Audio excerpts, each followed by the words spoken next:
Message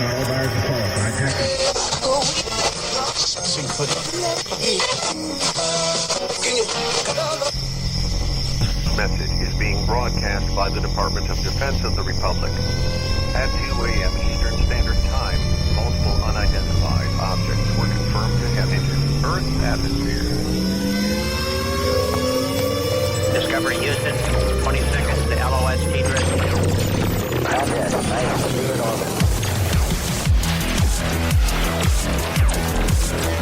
The first message that comes to you is you are a divine being. You matter. You count. You come from realms of unimaginable power and light, and you will return to those realms. The vast stretches of the unknown and the unanswered and the unfinished still far outstrip our collective comprehension. 5, 4, 3, 2, 1. Broadcasting from Forest Tower Studios, all the way from the Deep South. Now, here is your host, Joe Root.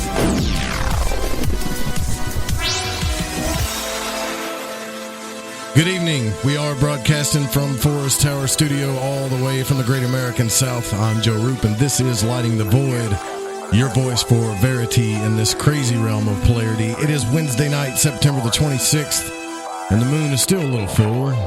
It's beginning its wane, and our guest tonight on the program is Andy McGrath, and we'll be discussing The Beast of Britain, his new book. And finally, I think I found the right guy to talk to about this subject in general and get the download on what's going on in the UK in cryptozoology. The call-in number for the show is 1-800-588-0335. And if you're new to the program, our website is lightingthevoid.com and KTLK Digital Broadcasting. The Fringe FM is the network. That's the Fringe.fm. And the Fringe FM is on a lot of affiliates, so you can grab that on TalkStream Live and tune in. We have our own app, iTunes, Radio Guide FM, lots of places. We even have a call to listen line, which is 701-719-3971. Thank you for your donations and all of your support. The show is also brought to you by Audible, and you can grab your free trial at Audible at audibletrial.com/LTV radio. Get your free 30-day trial, free audiobook, and one Audible original, courtesy of Lighting the Void Radio. Go to the website, grab a t-shirt, grab whatever you want. Use the portal, the Amazon portal. Help us out.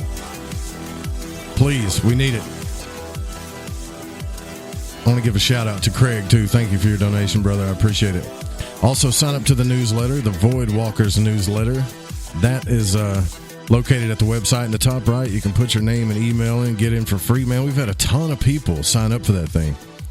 But here's the deal. I only put out one newsletter a month, and I try to give you a behind-the-scenes look at things when I do that. That's what I try to do there. So I try to make it special. Like in the last newsletter, I showed you an inside peek of the studio and the shack, and I also showed you pictures of Leo and how he sleeps in my sock drawer. So just little stupid stuff like that, that most people don't get a look at. And then some inside information on what's going on the radio show and the network, too. So that's what you get with the newsletter, and I've got some plans for that. The archives for the show are still free at this moment, and they're all over the place, even on YouTube. I did say, man, that show we did with John Egan, got some negative feedback about that show. I thought, that's so crazy. It's one of the funnest shows I've ever done was with John Egan. That guy was just fun to me. I had fun that night, and it got like 4 or 5 thumbs down already. I don't know if it has something to do with him doing the Dayton book or whatever, but I had fun, so that's all I care about. I'm sorry you guys hated it so much, but you know what? I'm really not, because we're going to have some more shows like that. And the hashtag on Twitter is hashtag LTV Radio if you want to use Twitter. But Andrew's here with us. It's really early in the UK, so when we have guests from the UK, you got to know that it's like super early in the morning. I don't even know if the sun's up yet. That's how early it is over there. But his book, Beast of Britain, is a book by Andrew McGrath, which is a cryptozoology enthusiast, or he's a cryptozoology enthusiast, who has spent over 25 years researching and obsessing about the unknown creatures living right under our noses on that tiny island where he's at in the North Atlantic. Now, from a wildlife point of view, the accepted fauna of the British Isles were discovered and cataloged in their finite and immovable state in the 19th century.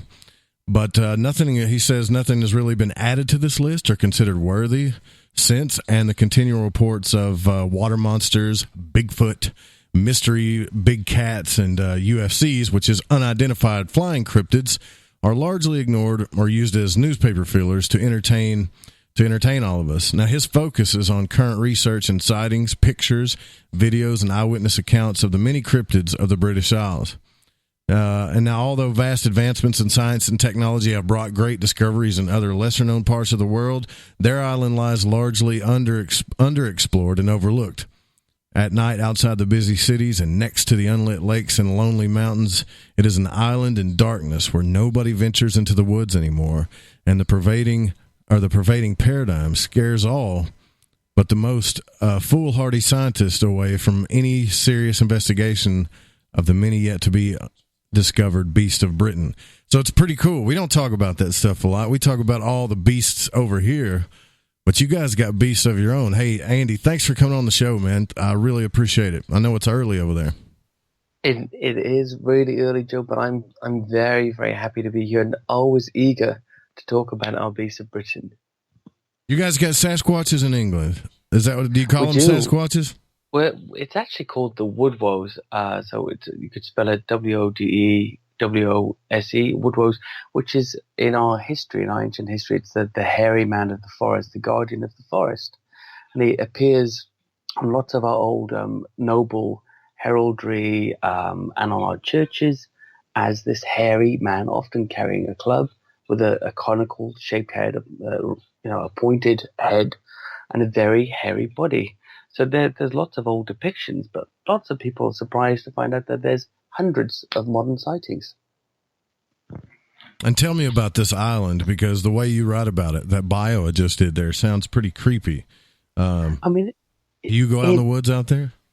I do. I do go out in the woods here, and it's a funny old place really, because we've got 65 million people. We're quite a small island in comparison to someone like a country like the United States. But I always say to people, it's not small if you're walking, right? So there's plenty of space out there, and we actually only have 6.8% of our entire landmass has urban sprawl, has urban settlements on it. That includes roads and rural settlements as well. So even a lot of people in the UK don't realize that most of their country is uninhabited. But you yourself, you've not had an experience yet. You're just kind of fascinated by all this stuff, right? I am. I was always fascinated by it ever since I was a child. And it really started getting interested in my teenage years, I guess, in things like the big cats and, of course, Nessie. That's the number one thing here everybody thinks about in the UK, right? If you think about cryptids or unknown animals, it's the Loch Ness Monster. And then as I researched over the years, I just realized, well, actually there's loads of lake monster and sea monster reports here. Loch Ness is just one of the locations. And it just, like all things, like paranormal and unknown animals, cryptozoology, it just one thing led to another with these animals. I just kept finding more and more reports, some of them very well known and others like the Bigfoot, still quite a small genre, an unknown phenomena by the people who study this subject in the UK. You got some large black cats over there, I hear.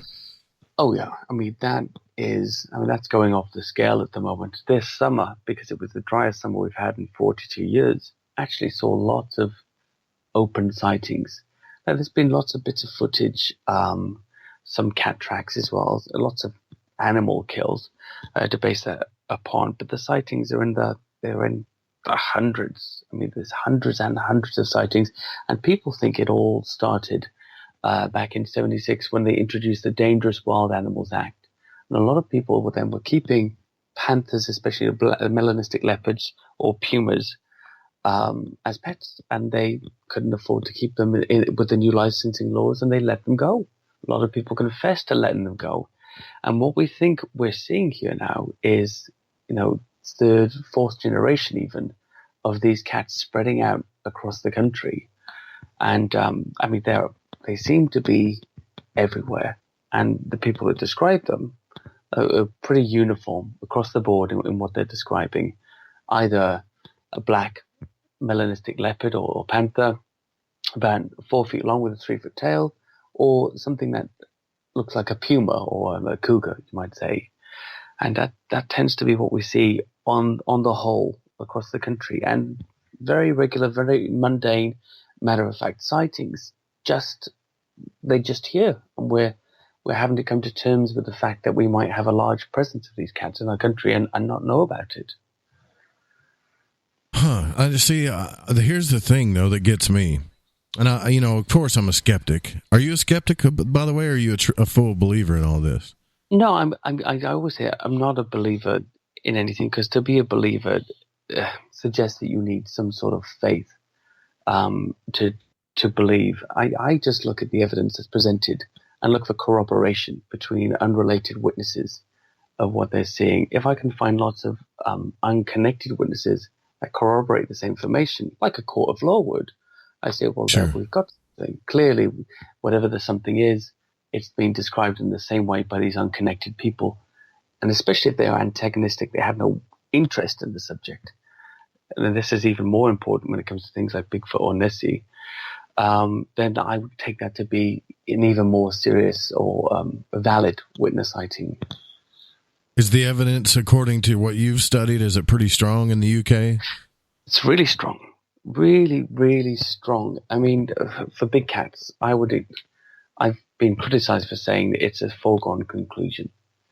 I don't think there's anybody that could look at the eyewitness sightings and say there are no big cats here. There simply must be a lot of them. Most of the witnesses I speak to, they see them in road crossings. Something runs across the road. Or they're farmers. They're people out in the countryside that see them. Multiple witnesses. Recently, I forget the location of this, there was actually a panther that stalked a group of hikers through a forest and sort of led them out of the forest, growling at them, and stayed, maybe 10, 15 feet away. And for a whole mile it did this until they left the area. And we think perhaps it had cubs. They have been seen with cubs in the past. I spoke to a farmer recently who's seen 5 in Yorkshire. One of which was, he said, when he was baling hay, strode right past him like he wasn't even there, was completely unconcerned with him, and it was looking down rabbit holes. Again, classic big cat behavior. And my favorite, which was a sighting given to me personally, was by a horse breeder in Rusper, which is just on the outskirts of Surrey here in Hampshire. That's in southeast England. And what happened, she went to pick up her hay consignment at a farmyard. Now, nobody's at the farmyard at night. You just drive in, you've got a contract, you pick up your hay, and you leave. And she drove in with a friend and picked up the hay, and suddenly, about a bus length away, she sees she said a waist high. Now, she's 5'8", so I think she's about my height. A waist high, 4-foot long panther with a 3-foot tail. Saw it close enough to see it was male in full headlights. And then it licked its face, and she was shocked. She actually contacted me to say, has something escaped from a zoo? And I had to explain to her, no, it hasn't escaped. It's native. These things come out at night mostly, or are they just out at any time? We think they're primarily nocturnal, like most big cats, but they are seen in the daytime. There are many sightings in the daytime as well.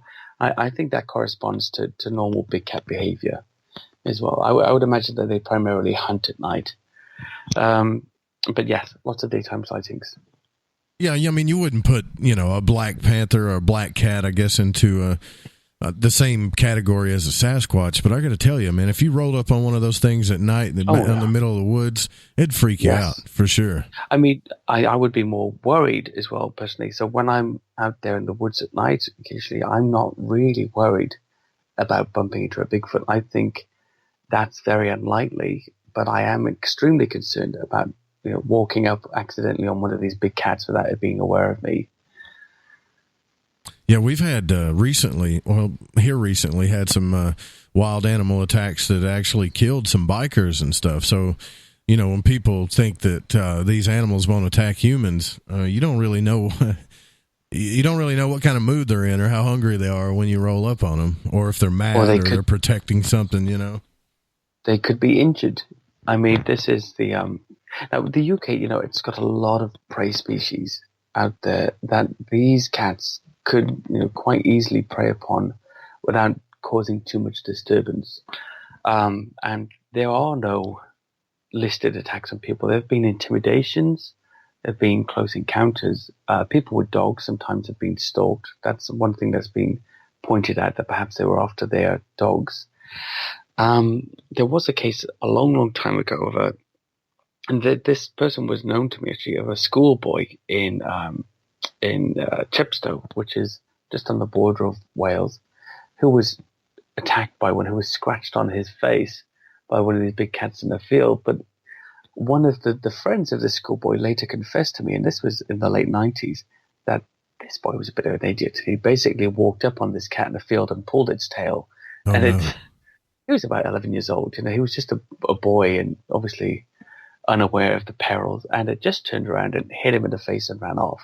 And if you ever saw a picture of this scratch, it does look very soft. It looks like a defensive move, like what a cat might give you when it bats something away and then it makes its escape. So even in these circumstances, there haven't been any attacks. But I think it's primarily because there are so many prey species in the UK that humans are off the menu. They're unnecessary. And we're not in a situation where these cats might be running out of food at any time soon. Well, the UK always kind of seemed to me like a creepy place at night. You know, like, because if you think about it from a movie standard, they never show you a sunny day in England. It's always dark and cloudy. You know, and it's bad weather, and you got these old buildings all the time. So I can imagine, you know, there's some stuff out there. I just, my thing is with the cryptids and all of this is, like I told everybody last night, I've had some pretty weird and, I'll be honest with you, bad experiences with the people that study in this field. But I'm new. I haven't talked to everybody yet still, you know. No, there's some good people out there. And to be honest with you, I won't mention any names at all, but I've had some incredibly bad interactions with people in this genre since starting to do it seriously, which was just 2 years ago. I mean, it was always a private study, a private love of mine. And then I hit 40 2 years back, and a friend had kind of challenged me to prove there were more cryptids than just Nessie in the UK. So I started writing about it. And my wife at the same time said, you know, we live in London, you work around the clock, you know, you're a father, why don't you get a hobby? Why don't you write something? What about this monster thing you like? That's what she calls it. What about this monster thing? Why don't you write something? And I initially thought, well, maybe a TV series. And I spoke to a few people like Carl Schuker, who's one of the great writers in cryptozoology, and also one of the nicest people in the genre as well. He really is encouraging. And remember, at that time, I didn't really know anybody. I didn't know that I'd spoken to one of the biggest people there was. He just responded to me and was very polite and nice and gave me some advice, which was very nice on how to do it and what to do. And I said, well, I'll write a blog first. You know, let's just see how the blog goes. The blog did well. So I started turning those blogs into chapters in the book. And sort of did it that way. Every now and again, I'd release a blog that was part of a chapter, or I look at a chapter in the book and talk about the book and do some interviews like this on, blog radios and things like that. And it just grew. But along the way, coming back to your point, there were many people that had a long time in this genre who were very, very negative. And that's weird, isn't it? I wonder why that is. I don't think I'm a threat at all. I just think it was somebody new coming into a small territory, perhaps. And, you know, when the territory is small, there's not so much space to make a living. And I guess that was maybe part of it. I don't really know. But, I mean, I've still failed to make a living at it since, so I don't think I'm taking any funds away from them. Well, no, I still for sure. just do it for joy, you know, and most of us have jobs, right? I mean, it's most cryptozoologists have day jobs. That's the reality of the situation.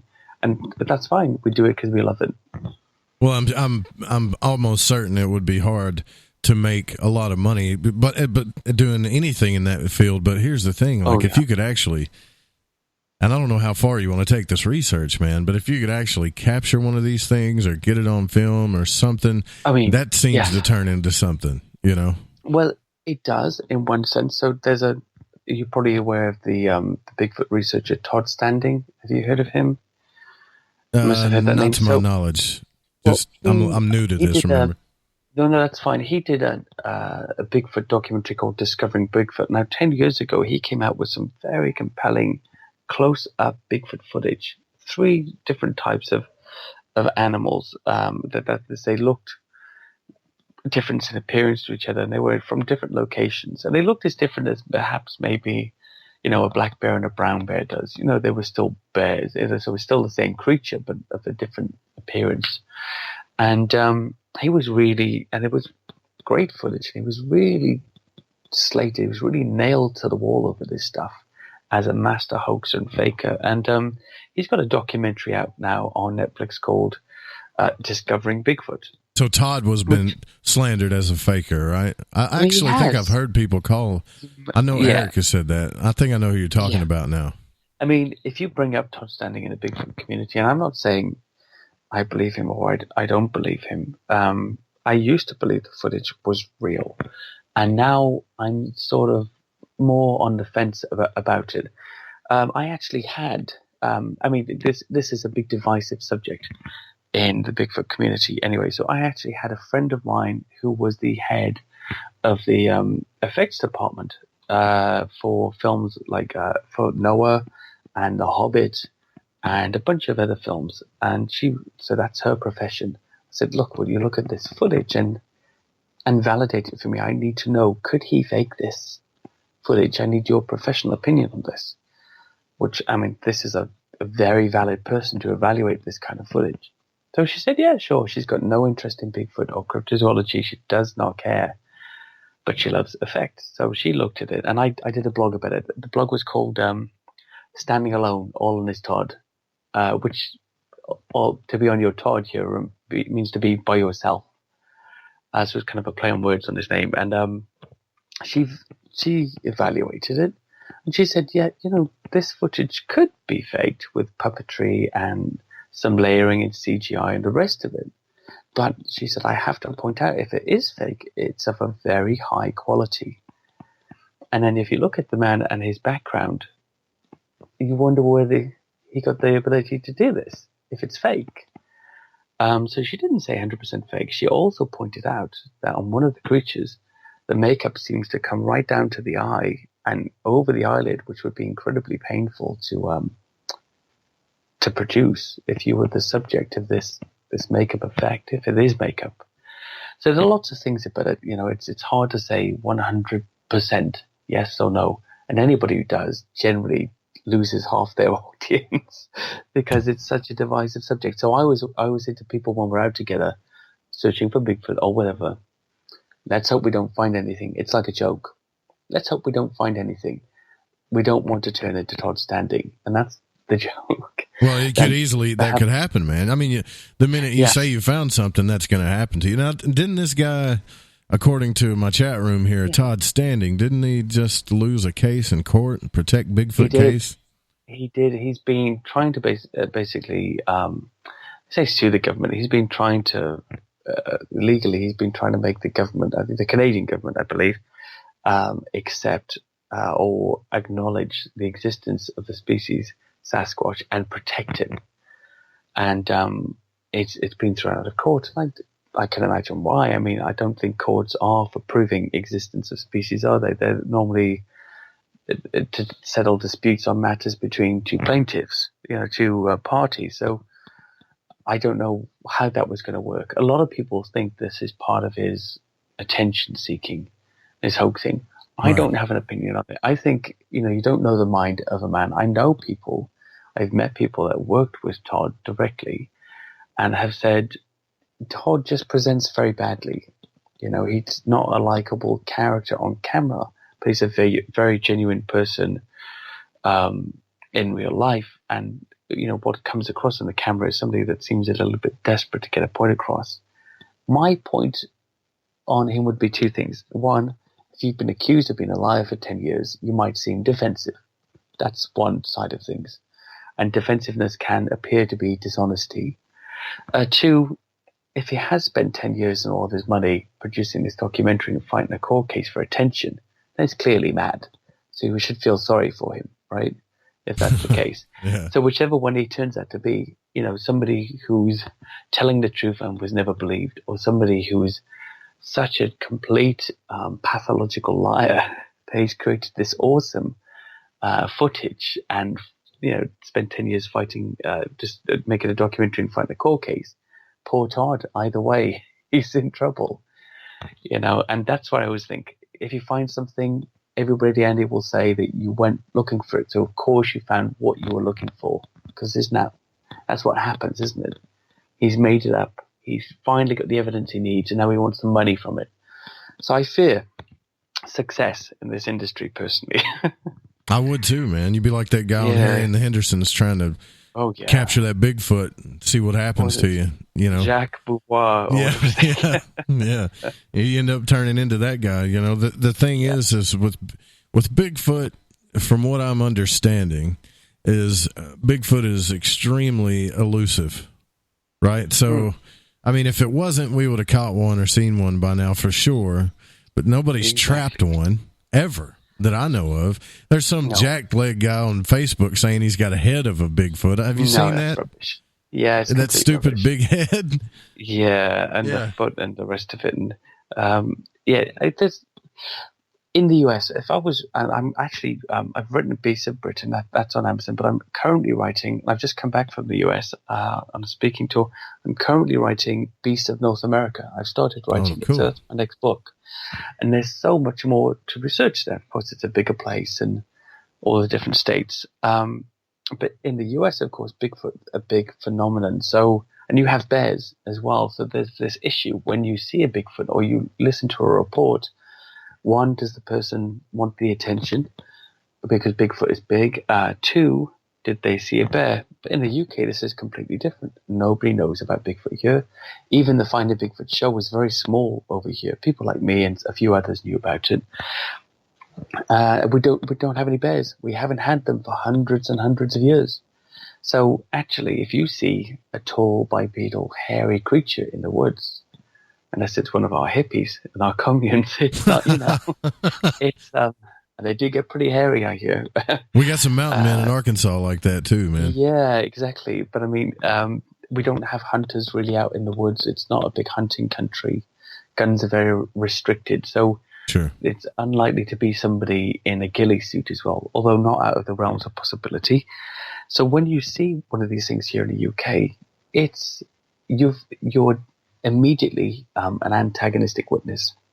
There's no preconception of the animal being here or of the creature living on our island. And most of the people, and you just mentioned the point there about it being elusive and will you find it, nearly everybody that's seen one here, it's either they say, I was walking the dog, out in the woods when suddenly I saw this thing, or they say, I was driving down a country road and then suddenly I saw it. And it's always that accidental capture. It's not the guys like me, and there's very few of us. And I also belong to a group called the British Bigfoot Research Group, which is headed up by a witness, an eyewitness of Bigfoot called Deborah Hatswell, who's created an interactive map, a Google map, which you can get British Bigfoot sightings, .com, I believe, or sightings&reports.com. So she's created an interactive map of all of the sightings in the UK and, put a little Bigfoot marks over it. And when you click on it, you can read the sighting in the witness's own words, undoctored, just as it was reported. And they rarely ever say, I saw a Bigfoot or Sasquatch. They normally say, it was like a big man monkey covered in hair, or it was like a giant chimpanzee or a gorilla, or it was like this huge orangutan walking on two legs with a man's face. And what I like about that is it shows they don't have Bigfoot on the brain, and they've had to delve into their mental library to try and relate it to they something. Know of, to relate it to something, that's a classic sign of a sighting. You're trying to reach for something similar, but you don't have the words you need to describe it. that's an encouraging situation we've got here, as opposed to maybe countries like North America where it's known, it's popular. Well, I want to. We've got to take our first break here, but I want to ask you when we come back about these UFCs. I got to tell you, that's the first time I've ever seen that UFC, other than the fighting championship. Yeah. Oh, is that what that means? Yeah. It's all right though. It's all right. We'll be right back here. We're with Andy McGrath. We're talking about beasts in Britain. Don't go anywhere.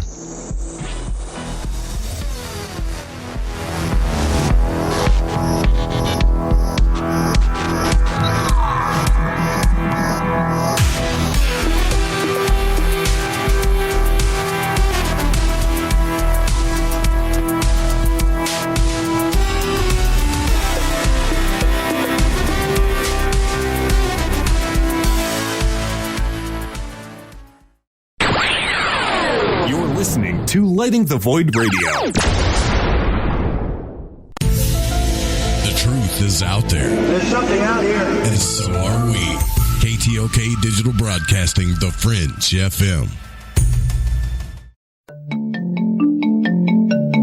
From Studio 303, it's the Stranger Than Fiction News for The Fringe FM, bringing light to the stories that surround us. Russian police are investigating the claims of a boy who beheaded himself with a chainsaw after losing to a computer game. According to reports, the 15-year-old went into his yard a week ago Monday before he switched on a chainsaw and sawed off his own head. State-owned Russian television channel NTV reported the teenager from Tomsk region committed suicide after he lost to a computer game. It's unclear what computer game he was playing, but a female source said that the boy spent hours at the computer and it got on his nerves after a period of time. The local office of Russian Investigative Committee gave no further details on the boy's case except to confirm a criminal case had been opened into the incitement to suicide. You could read more of this story at foxnews.com. And a black triangled aircraft spotted above Seattle is a top-secret U.S. Air Force surveillance aircraft, according to UFO conspiracy theorists. A top-secret U.S. military aircraft has been spotted in the skies above Seattle, according to bizarre claims online. A video posted by an account called UFO Disclosure on September 18th shows a triangular UFO speeding across the sky not far from another aircraft. The clip, which was captioned Triangle UFO or TR-3B, filmed in Seattle, shows what some claim is a U.S. Air Force spy plane. TR-3 planes do not officially exist, but according to conspiracy theorists, they are a class of U.S. surveillance aircraft developed in complete secrecy. You could read more of this interesting story at themirror.co.uk. And German scientists will pay you more than $11,000 if you can prove you have superpowers. Think you can move small objects using only the power of your brain? Can you find water using a simple divining rod, or maybe just transmit thoughts telepathically? If you can prove your superpowers, a group of scientists in Germany would love to reward you with $11,700. The Society for Scientific Investigation of Parasciences is a group of German physicists, biologists, and psychologists who believe that people who claim they have superpowers like telekinesis and telepathy or divining abilities should not be dismissed as mere charlatans, but actually studied and allowed to prove their abilities in a controlled laboratory condition. You could read more of this interesting story with all the details at odditycentral.com. And a Michigan family sees more than just a Bigfoot. A man and his two daughters say they came upon a Bigfoot creature in Michigan. The anonymous man, who is a Michigan resident and asked to omit the actual location, says they were looking for rocks to build a fire pit when the event took place on April 3rd of 2017. Quote, "It was about 7:45 p.m., he explains. There was a light rain. We were coming up over a ridge on the trail, and when we started heading down, a huge Bigfoot ran across the trail in front of us. This is how he reported it to the BFRO. The man says his family saw it well. It was covered in long black hair with a patch of white along its back near its shoulders. He recalls the biped could run with amazing speed and in a forward-leaning position. Its arms almost touched the ground, he said, about the 9-foot-tall creature. We could see legs, arms, head, muscles, but not the face. But he says that the strangest part was a wolf was running with it as if they were together. The wolf was like a pet. It was very strange. You can read all the details to this amazing story at cryptozoologynews.com. And now for this edition's Fun Fact. A month that begins on a Sunday will always have a Friday the 13th. And that wraps it up for another edition of the Stranger Than Fiction News right here on The Fringe FM. I'm Vance Nesbitt. Stick around for more Lighting the Void with your host, Joe Roop.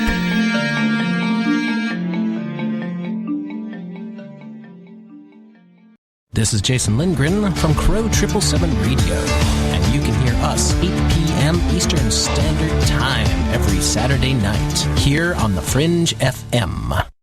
This is Cortana from Shift Happens, telling you to pour a glass and park your ass because you're listening to KTLK, The Fringe FM. Shifthead. Folks, this is very important information. What's to be said about CBD? AncientLifeOil.com. Our CBD is made from hemp and has 0.003 THC, which means this wonderful product won't get you high, no matter what amount you take. What does CBD do for the body? My hands are tied, but you can Google CBD benefits and be astounded. When you're finished reading, you'll want to log on to AncientLifeOil.com. That's AncientLifeOil.com. And purchase. Life is good when you feel good. People are tired of pain. People are asking for non-GMO organic products to help them with, you fill in the blank. Legal in 49 states, and again, our CBD is made from hemp. Ancient Life Oil is about helping people one by one by one. If you wonder how good the product is, the CEO takes it every day without miss. AncientLifeOil.com. That's AncientLifeOil.com. Have a great day. Howdy, this is Catalina, and you're listening to Lighting the Void with Joe Roop.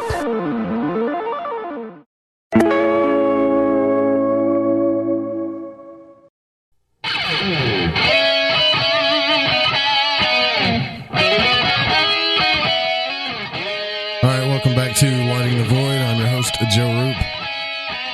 We were just speaking with Andy McGrath here about his book. Been talking black cats over in the UK, and speaking of cats, you know how much cat owners love their pets. I've talked about mine quite a bit on the program. But in an often turbulent, negative world, many Americans are getting through by focusing on what counts, watching cat videos every day, and I know you do too. But a new survey found that the average cat owner likes 398 cat-related posts and looks at 725 cat pictures and videos a year. And I'm pretty sure I fall into that category as well. So I guess I could say if I was going to love a cryptid, it would probably be the cat. That's probably be the one that I would be most fond of. However, I did tell Andy during the break that I actually have had a U.F.C. sighting. Back when I was hunting with my friends in Grapevine, Arkansas, I saw something that was about the size of a hawk, but it had wings like a bat. And I remember, I couldn't tell if it was hairy or feathery in the middle, but it definitely wasn't a bat, and it definitely wasn't a hawk. I don't know what that thing was. I only saw it for a second because I was in the back of an extended cab. But do you guys have stuff like that in the UK? I think it was a hybrid. That's what I thought. Maybe it was just a bat and a hawk got together by accident. That's what my mind was telling me. I mean, biologically, that seems a bit more of a stretch. But what I like about your description is that, again, we talked about using the mental library of animals that you know to describe something unknown that you're seeing. And it always makes something seem more valid to me from the eyewitness. When they have to reach into another animal explanation, that's not exactly correct to depict what they've seen. So we do have some things like that. We do have some pterosaur sightings actually in the UK. amidst the other unidentified flying cryptids. And one very recent one, which was actually reported by the living pterosaur researcher Jonathan Whitcomb. He's got a great Facebook page on that. And he received a report from a woman in Whitchurch in Shropshire in England. And that was in September 27th. Now, what she claimed to have saw was, she heard it first, in fact. It was a big loud screech that she heard coming from some trees, across the way from her house. And she lives in a very rural setting. She heard the screech, sounded like nothing she'd ever heard before. And then she became aware that the sound was coming closer. And she was shocked to see two, she described as two animals that were pterodactyls flying side by side. They passed the trees, flew off behind some woodland and houses until she lost sight of them. And she described them as being much bigger than the biggest heron she ever saw, with large beaks and leathery wings, both grey in colour.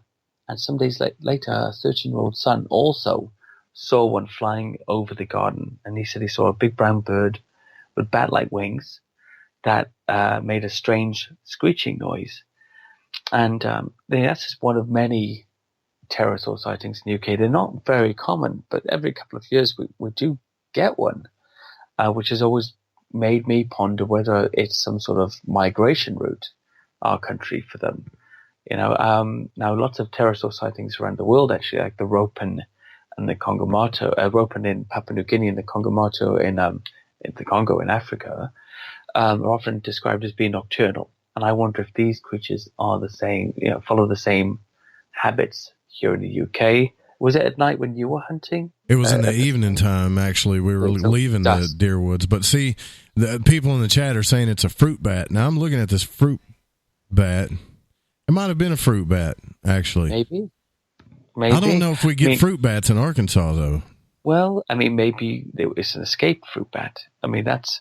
now, you talked about being skeptical earlier. You always have to debunk your own evidence. That's the first thing you have to do, because if you don't do it, the skeptics will come in and get you sooner or later if there's holes in your story. So I always try to think of what I'm reporting on from their point of view. What holes can they pick in this story? What might be suspicious about it? Or what might not make sense? So in the chat room, that's great. Fruit bat. Could be a fruit bat. An escaped fruit bat.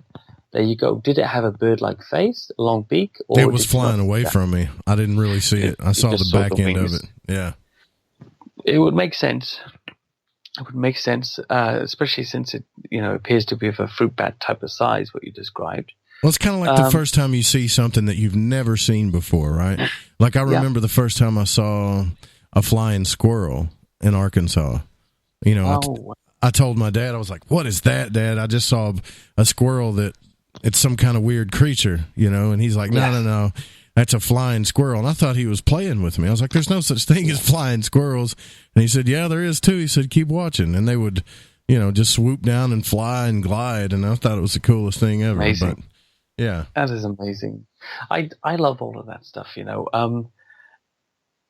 I write a little bit. There's a blog I did called Peddling the Paranormal, and it's about the way sometimes, in this current time that we're in with the receding corporate religion in our countries, in the West especially anyway, that we start to project the spiritual meaning or habits onto things we don't understand in many cases. So, like the flying squirrel, I always wonder, hundreds of years ago, when people witnessed an octopus camouflaging, or a chameleon, or a cuttlefish changing color, did they consider that to be a magical power?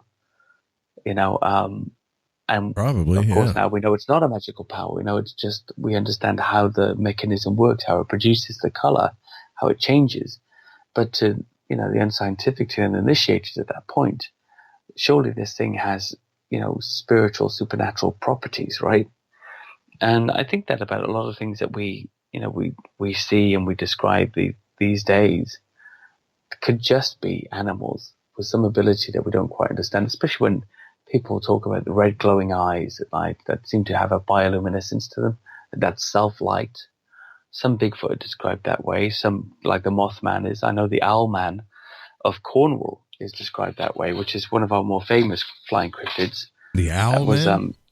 The Owlman. So that's something that was witnessed, first of all, by two young girls in the far western, the southwestern peninsula of England. Now, Cornwall, it's a beautiful, super rural area, very, very popular with tourists, but very underpopulated. And it's actually a Celtic enclave at the very southwest of England, facing Wales at the bottom of the country there. It looks like a little sort of a little sock coming out. And these two girls in a village called Mornan described what they saw was a birdman hovering above the tower of Mornan Old Church, and they ran away from it. And then when they reported it to the police, they were taken into separate rooms and sketched exactly the same creature, which was, a creature that looked like an owl, 5 to 6 feet tall, grey-brown with feathers, and a wingspan 10 feet across. She said it was bipedal, it had red glowing eyes, and is said to emit a screeching or hissing noise. And it was also seen by many other people over the years, including some friends who saw it sitting on a large branch of a tree. They thought it was somebody playing a prank in a costume until it took off from the tree. And my God, that sounds horrifying. Like static electricity. Yeah, I mean, it is horrifying. I haven't spent some time in Cornwall myself. I mean, the British countryside, outside of all of the towns and cities, actually, it's just utter blackness. There is no lighting, no illumination. And in this small rural place, I mean, there's nothing. Those girls would have had one or two street lights around near the old church, and they would have seen this, 5.5, 6 foot tall bird creature take off. But it was bipedal, they said, like a man, had a man-like body. These long legs. So it's one of the strange creatures, and there's still occasionally sightings or audio sightings. They say that there's. I knew a friend who stayed there actually near to the site of this sighting, and her and her husband were investigating some of the abandoned houses in the back of this countryside area that they'd rented for the weekend. When they heard this similar electrical static crackling and like a buzzing sound above them in the trees that was moving, and they just got out of there. They ran for it. They left. They said the feeling was terrible, and they didn't see anything. They just heard something. Buzzing sound. Got out. That makes it sound like the thing that's moving its wings as fast as like a hummingbird or a bee could do, maybe. Yeah, I mean, it wasn't seen to move its wings fast. That's so weird. It was assumed that the sound was coming from the animal itself. But okay. I mean, there's not much description about that particular aspect of it. And this particular couple, they did not see an animal, and they were unaware of the legend at the time. So that, to me, it corroborates that side of it, at least. So what you're saying is you've pulled reports of people that have witnessed something, they describe something in their own way, and then you actually come across another report of somebody witnessing the same thing, describing it in their way, but these people don't know each other and possibly don't even know about the sightings. No, and this particular, I think these particular sightings are about 40 years apart as well. So this couple who described what they heard in the woods there near Mornan,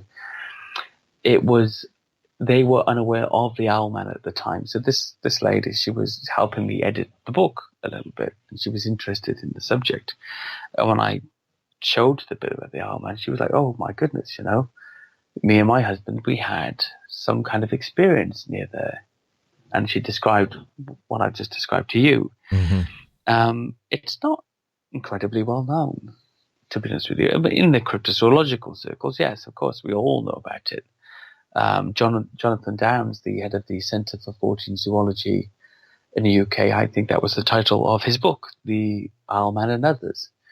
And that organization's been, I suppose, the resident paranormal organization here in the UK. I say paranormal because they look at cryptozoology from more of a Fortean point of view, although lots of them are engaged in the search for actual animals. I do think there's a bit of a split sometimes. So their take on the British Bigfoot, for example, is that it's a supernatural entity, and it couldn't possibly be real. I don't know why they think that, but for them it's a supernatural entity. My take on all of these animals is that they are animals. And like you say, with the skeptical point of inquiry, in my mind, they are animals until they're proved otherwise, because they appear to look like animals, they behave like animals. And so let's prove that bit first, or disprove it, before we move on to something more spiritual. Do you think any of these things could be, like, in my mind, I think bad lab experiments? You know, stuff that just went wrong in a lab. Because there are, if you really read some scientific studies, there are some crazy experiments going on. And what do they do with things they experimented with? For the most part, what do they tell us? That they kill them or something? But maybe they don't. Maybe they just let them go. It's hard for me to conceptualize. I think we're a bit further in the future in our minds with genetic experiments than the reality on the ground. Basically, I'm not sure if the things that we're imagining sometimes could possibly be taking place are yet possible. I'm not ruling it out, because I think, there's a possibility of this. But when you come to mysterious flying creatures, then, every country has a history of those kinds of things for time beyond count, before we had these modern scientific techniques, like werewolves and everything. And you talk about the dogman these days. That, to me, I call that a rebranding of the werewolf. Right? It's just a less embarrassing way to talk about something that looks like a werewolf. Now, if that was a scientific experiment, we're talking, hundreds of years of sightings. So it doesn't really make sense. Occasionally, I'm sure there must be some sort of experiments that go wrong. Have you heard about the human Z? The human Z they made 100 years ago? You seen a picture of this thing? Yeah, I have seen something. I'm not totally convinced, to be honest with you. There's a lot of stuff that's out there on the internet. There's a lot of you think it's just hype? I got you. I think it's hype. I'm not saying it's impossible, but it would seem to be, scientifically speaking, genetically impossible to make a human a chimpanzee hybrid. I don't know. I'm not a scientist. I'm not a geneticist, so I won't rule it out. It's just not the first thing I look at. Yeah, it was a lot of talk, like it was a rumor, and then I think a scientist that was credible, I forget his name, came out and said no, it was true, and then they supposedly found a picture, and I think the chimp's name was Oliver, and if you look at the eyes, it doesn't look the same. I remember this one. This is it looks like a bald chimp, basically. Yeah. And no, I remember. You have to remember that apes are very intelligent, and we've got sorry to interrupt you there, but we've got a bad habit as human beings, as assuming that animals are not intelligent. And when we find one that's intelligent, we often ascribe human-like qualities to it, as though it's some kind of proof, other than it proving that animals are intelligent, and we've just been really arrogant about that fact up until this point. So everybody says, well, if there is a Bigfoot, how could it hide itself away from human attention? Especially in a place like Britain, or even North America, or Russia, where the Almas are, or the Yeren in China, and there's under 2 billion people in China, yet there's a Yeren living somewhere undiscovered. How's that possible? And then you just look into the way the countries are made up, and animals behave. Wild animals don't want to be around us unless they're eating us, which is very rare. Even in a place like the US, we have lots of brown bear and grizzlies and black bear and cougars. Very few people are eaten, right? Compared to the number of bear and people walking amongst their habitat that there are. There are very few attacks, I would imagine. So they don't want to be around us. And I think that's the same for things like Bigfoot. And if a Bigfoot is intelligent, which it sounds like it is, then and possibly nocturnal, then that's the best possible way to stay away from us. Yeah, well, it's got to be intelligent as much as it's been evading us. But, yes, has to be. Sometimes I wonder about, like, the biggest animal. For instance, right now, there's a snake out there somewhere that's the largest snake in the world that probably nobody knows of, that probably has swallowed a human or a child or something.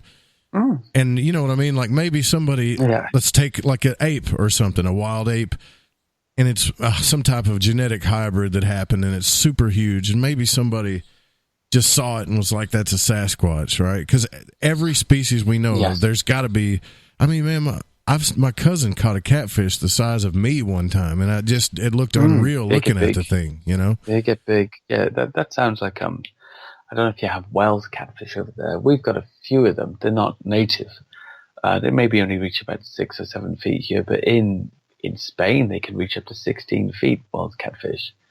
In some of the dams there, and there are medieval reports of them getting even bigger and swallowing people. So I think some of these lake monster reports, especially when it's like an eel-like creature that's just very long, like a back or something, could be large eels or large catfish for sure. You know, when you're seeing something in water, it's very hard to determine what it is. It doesn't really break the surface. That's difficult. But for others, you know, the descriptions and the amount of sightings, like we said before, that with corroboration from unconnected witnesses, that starts to convince me that there's something more. In the book, I make a list of monster imposters, especially for lake monsters, and say these are the list of monster imposters. Now, when you look at all of the sightings, the general dimensions and descriptions that are given, none of these monster imposters can match them.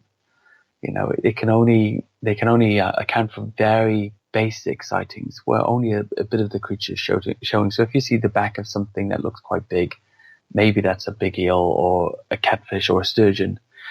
But if you see, you know, a swan-like neck sticking out of the water about 6 or 7 feet, well, there's nothing that can stand in for that.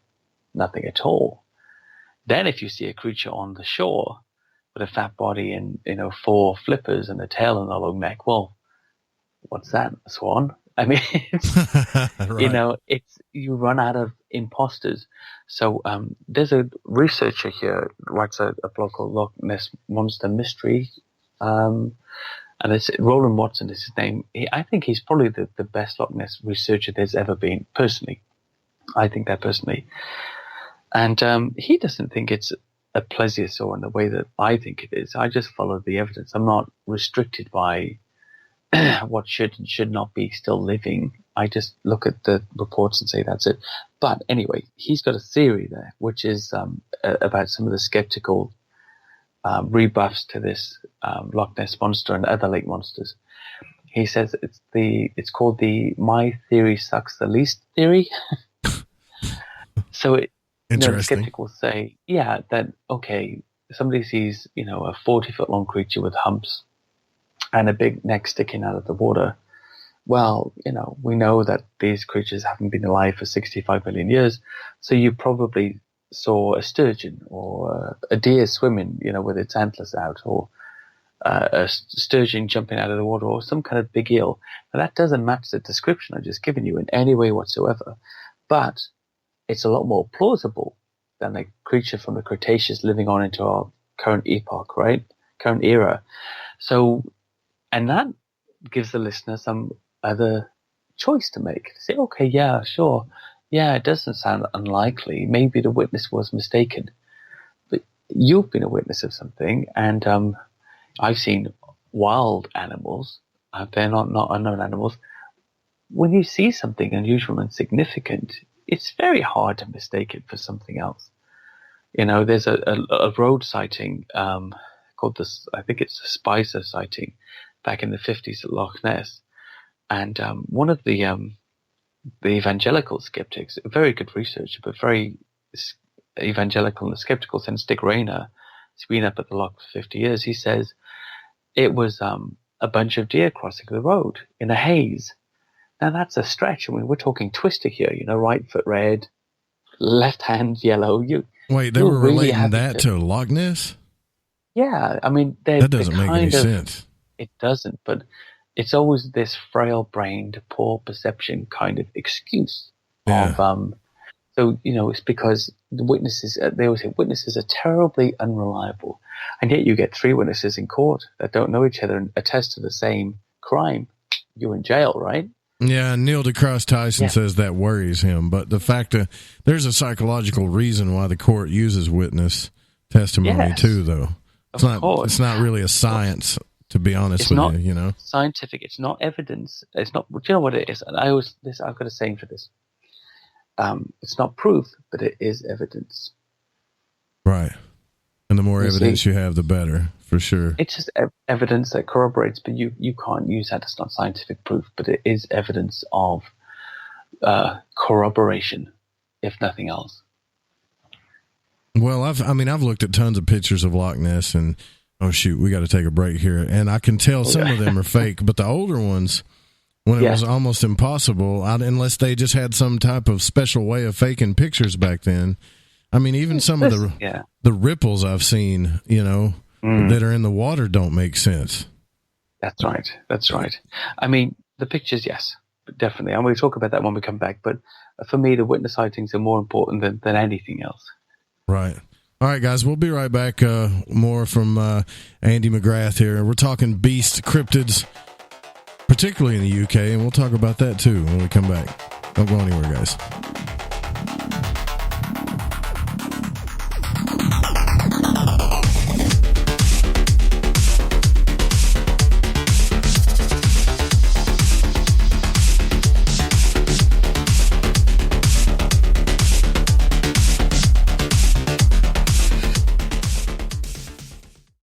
How you doing today, guys? This is Garrett Lee. And this is Randy Warner.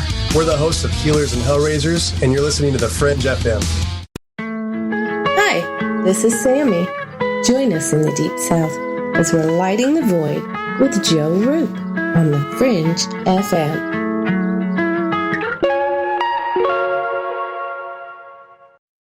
Live for 3 hours every Saturday night. It's a show that engages the mind, makes you think, and maybe even challenge what you think you know. Hi, I'm Jeremy Scott of Into the Paranormal, where we talk about topics that are anything but mainstream, somewhere between abnormal and paranormal. Bring an open mind and join us for Into the Paranormal, live Saturdays at 6 p.m. Pacific, 9 p.m. Eastern on The Fringe FM.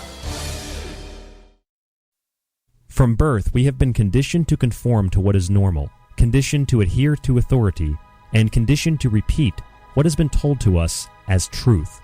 I'm Ryan Gable, and here at The Secret Teachings Radio, I've interviewed hundreds of great guests and done extensive unique research into subjects that span from the paranormal and the occult to health, philosophy, and history. I personally have no affiliations or agenda, except to use objective critical thinking in my analysis of every subject discussed, to empower myself with information and hopefully allow you to do the same.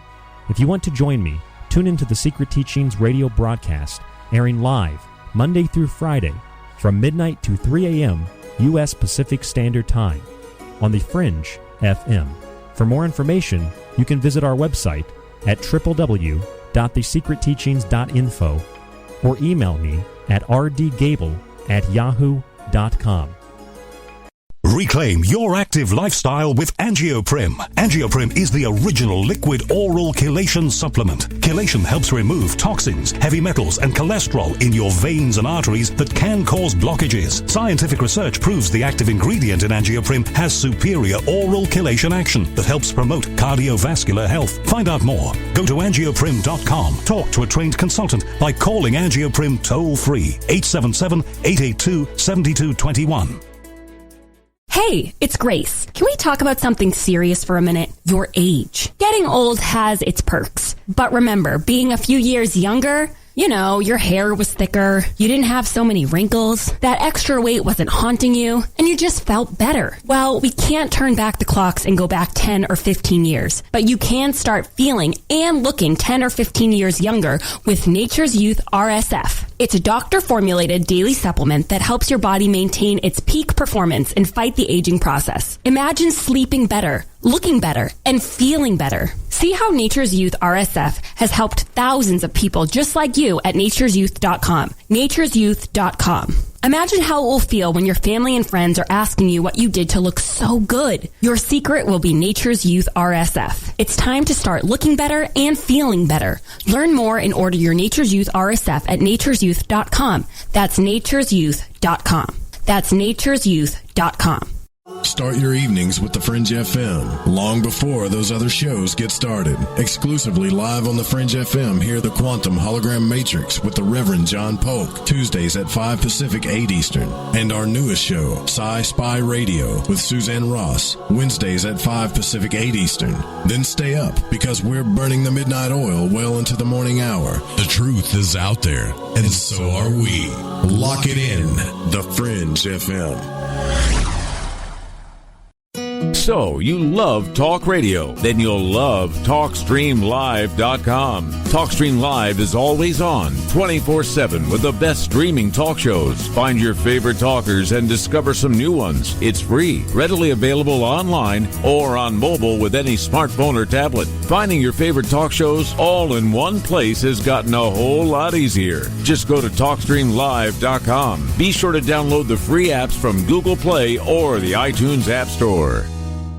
Want to know what's on The Fringe FM? Check out our schedule at thefringe.fm.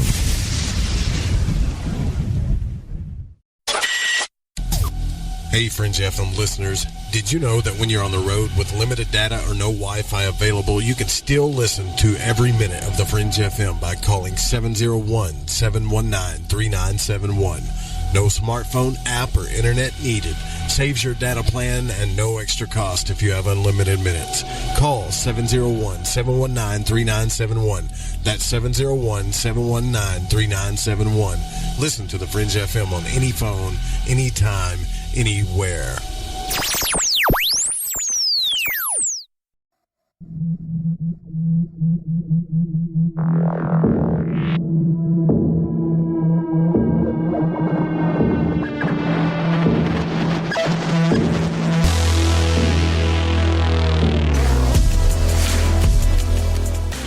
Welcome back to Lighting the Void. I'm your host, Joe Roop. We're here with Andrew McGrath in his new book, The Beast of Britain. And we're talking cryptozoology, which I'm glad I found someone to talk about the subject with. Actually, he's really cool. And it's been an interesting conversation so far. I want to say real quick thank you to Dennis and Yeg. I was going to serenade you, but I'm going to change my mind because I want to be clear when I say this.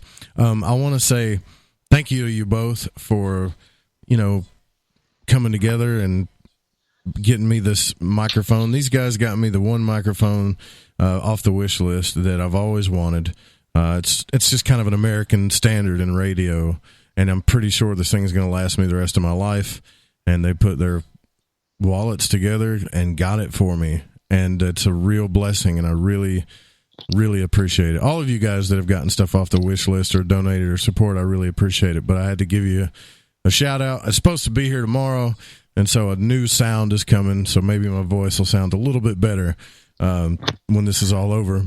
But, yeah, I wanted to also say, real quick, it's kind of off subject, but I had to mention it. I'm a little upset that Dunkin' Donuts is changing their name. Do you guys believe this? Dunkin' Donuts announced yesterday, I think this just happened, it's dropping the word donuts from its name, and their name is going to go, and that change is going to happen in 2019 of January 2019. So what, are they just going to call themselves Dunkin' now? I mean, stuff like this that scares me. Change scares me. It should stay Dunkin' Donuts. It's kind of like, you know what I mean, man? It's like, why change it? It's been working for so many years. Oh, I think we need a name change. No, you don't. Just keep it Dunkin' Donuts. But anyways, I guess I'm just a fat boy, so that's been bothering me. I love their coffee.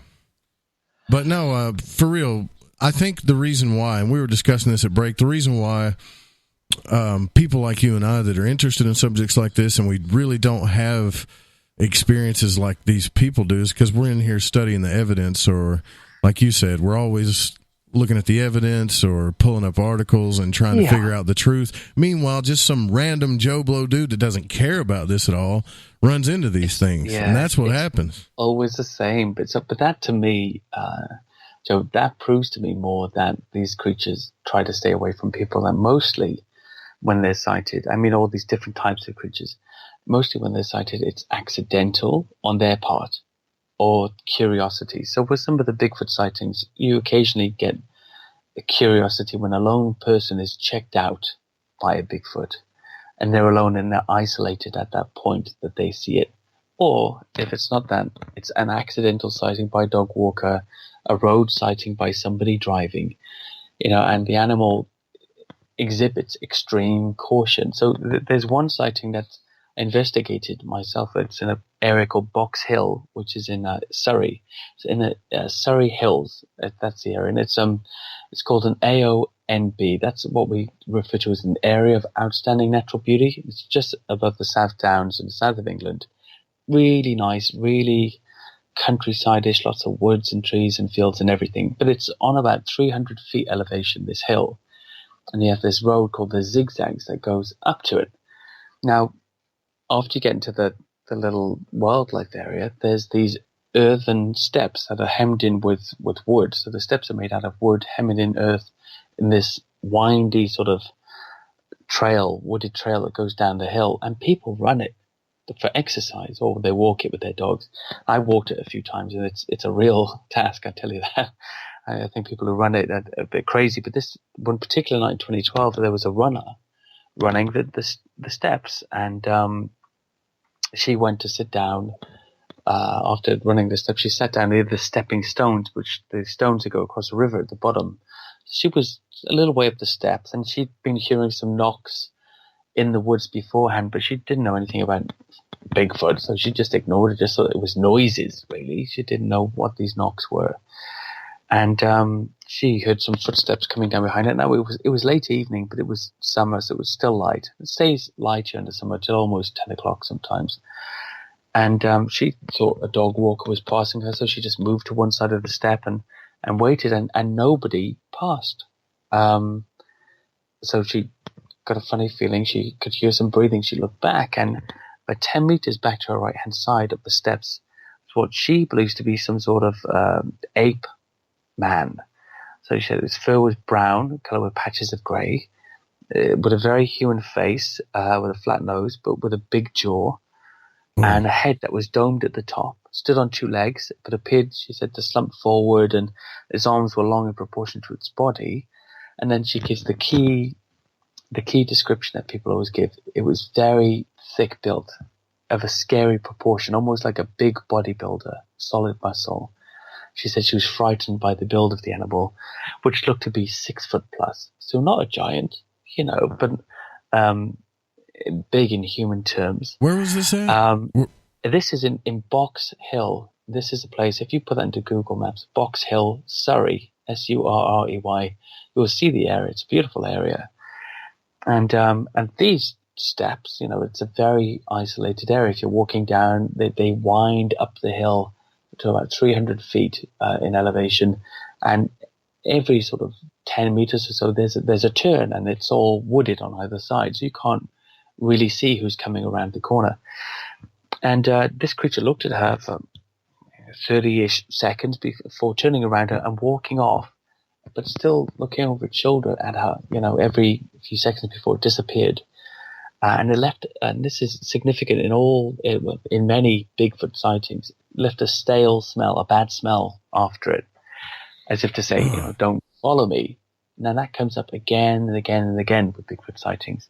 And when I was first looking at these sightings in the UK, it's one of the things that really matched it to the American sightings for me was this bad smell people talk about, and amid some of the other behaviors. So that's just one of the sightings in my area. This is my area. This is a few miles from where I live. And there's, I think it's also been seen running up that road I described, up the hill called the Zigzags, because of the shape of the road, the way it goes up the hill. In the daytime, this is a popular tourist area. It's an area of natural beauty. It's a national park. People come there to sit with their families and picnic and everything. But it does lead on to the Surrey Hills and the South Downs, which is more or less unbroken, apart from small towns here and there, unbroken forests and fields all the way down to the coast. They call it a skunk ape here in Arkansas. I wonder if that's why they call it that, because of that smell.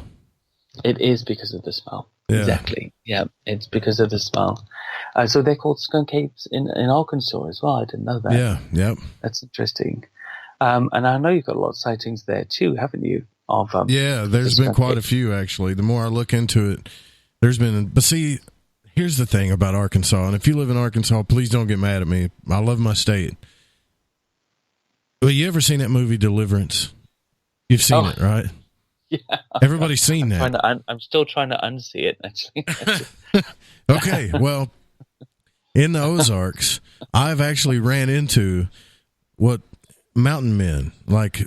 Okay. Now, that they're not, it's not the general population, obviously. Yeah. But I'm talking about whatever this was. I couldn't tell if it was a man or a woman. It looked like a woman with a lot of hair, actually. Wow. That's what and there's all kinds of weird stuff you run into like that.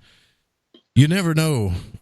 It's kind of like that movie, The Texas Chainsaw Massacre, where they had that guy had that big tall, you know how he had that big tall lanky looking cousin that just didn't look right, you know? Okay. So there's a few I'm thinking close family interactions in some of the I'm rural thinking areas. Yeah. Some of these sightings have been like just, God, I hate to even say it, but maybe like an inbred family member or something where people are like, what was that? I mean, if you had a family member that looked like that, would you let it go out in public? No, you wouldn't. Well, personally, I suppose I would, of course. But in some places, I guess people would be more, there would be more, especially in the olden days, there would be more. They wouldn't do it. Yeah. And this is possible. I mean, if you were a very, very big person with learning difficulties, you had a form of trichosis of some kind. Right, that's a little different. Covered in hair. I think, out in the woods there somewhere, you could definitely be mistaken for something else. But would we have like hundreds in the UK and thousands in the US of those incidences happening all over the place? We wouldn't, because there couldn't be that amount of people with that very same condition. It becomes more plausible for it to be a Bigfoot than, a giant, inbred, slightly retarded cousin with a hair problem, That's just my brain, though. Don't take that as a sighting or anything. I don't. But I'm saying, this is the normal stretches we try to make in our mind to make things fit. Right. But when we examine them, they don't fit. They fit less than the actual, the big ask, which is the Bigfoot ask. When you think about things like that. Now, what? There's something in the UK actually. You have dogman sightings over there. Yep. And over here, we've always had what we'd called werewolf sightings historically, and they're very mixed up in our folklore and our myths and history and things. But we've also had modern werewolf sightings or modern dogman sightings, if you like. And I did, I wrote a little chapter in the book about this, and it was called Dogman Rebranding the Werewolf. Is this just a less embarrassing way to talk about what we've always called a werewolf in the past? And it's one of the subjects in cryptozoology that actually causes me the most trouble, because the witnesses who describe their sightings to me, or whose sightings I read, they sound just as lucid, just as normal as the Bigfoot witnesses, but I struggle to place the creature anywhere. So it's hard for me to believe, and it's the one subject when I have to come from it as a complete skeptic and try to accept, the weight of witness testimony that there is for the animal. So it's a weird thing, and every time I look into it, I'm shocked. I was at CryptiCon recently, and speaking there, and I was speaking to Cliff Barrickman from Finding Bigfoot, and I said to him, Cliff, what do you think about this dogman thing? What's your take on it? Because it really stumps me. And he said, well, I find it hard to rationalize, he said. But I know two good people that have seen it, and I trust these people. Even though I find it hard to believe, I trust they saw what they think they saw. Mm-hmm. So, we're all at different stages in our belief, or our willingness to believe something in this, aren't we? So, for one person, sure there are grey aliens and that it's absolute fact, and for another person that's too much of an ask. For me, the Bigfoot and the Nessie is very easy to conceive of, but a dogman, I find that hard. For Nessie, I can say, well, I think that's a type of plesiosaur. For Bigfoot, I think it's Gigantopithecus or some derivative of that lives on around the world in our modern times. Well, you could be rational about it too, though. I mean, if you think about it, like, here's the thing. And when I say rational, to a point of belief, because they just, every like 10 or 20 years or something, they find a new species in the ocean. Think about that. There's always some new species they find in the ocean, like this new shark they found not too long ago. Now, there's woods that, especially in Northern America, and I'm sure Russia's got, there's no telling how much land out there that hasn't been traversed, that there's got to be stuff here that we just don't know about, if you just think about it rationally. So much of Russia actually is just a rural wasteland, and the point you're making is right. So when you go out in the woods in the US, when we go out in the woods into the countryside in the UK, they normally prescribe paths that we stick to, paths and routes and trails that we follow, right? So don't just go off wandering into the middle of the wilderness. Most people don't. Anyway, some people do. Yeah. So what are we seeing? We're seeing what's beside the path, what's on the path, what's around the trail, right? We're not seeing what's deep in the woods. You're not just going into the sort of the depths of Arkansas and just picking a spot and say, okay, through this point of the woods, I will walk until I come to the next human habitation. You probably wouldn't come out alive. No, you don't do that stuff. No, you don't do that. I mean, what animals do you have there? I'm sure you have some bears there, probably, right? Bear, deer, wolves, coyotes, bears. Okay, you're not coming out, basically. I mean, did you have rattlesnakes and things like that? Mm-hmm. Okay, so there's no way you're walking into those woods in some off direction to see what you can see. There's a trail. You know the way the trail leads out. You know the map. You know how to get out of that part of the woods you're in. It's the same here. We stick to the trail. And when I said earlier that only 6.8% of the UK is built upon, that's an amazing amount for a small country with 65 million people.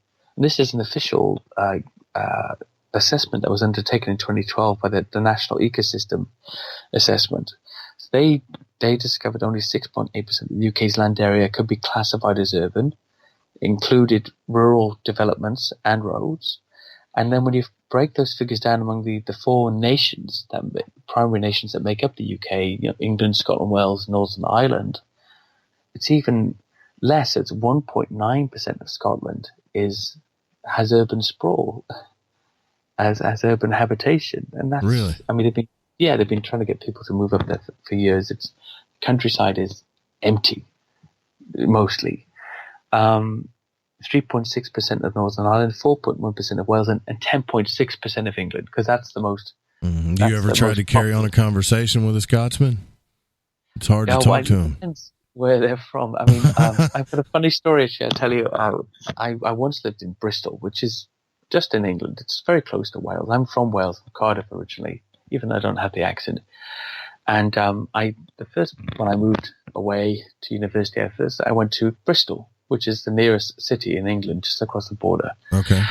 And I was like looking for an apartment in a new part of town. I didn't know where I was.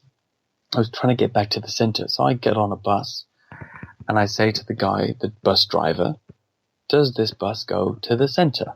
In that very same voice. That's quite clear, right?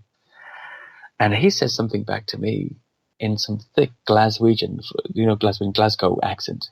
Now, Glasgow is the most difficult accent in Scotland to understand. And I said, what? And he says something back to me. He said, what? And we went back and forth for about 30 seconds. He's probably cussing you, too, a lot, and you just didn't know it. He didn't know what I was saying either. And then one of the passengers says, it's okay, buddy. It goes to the center, so I pay. I sit down, and I watch this driver throughout his whole...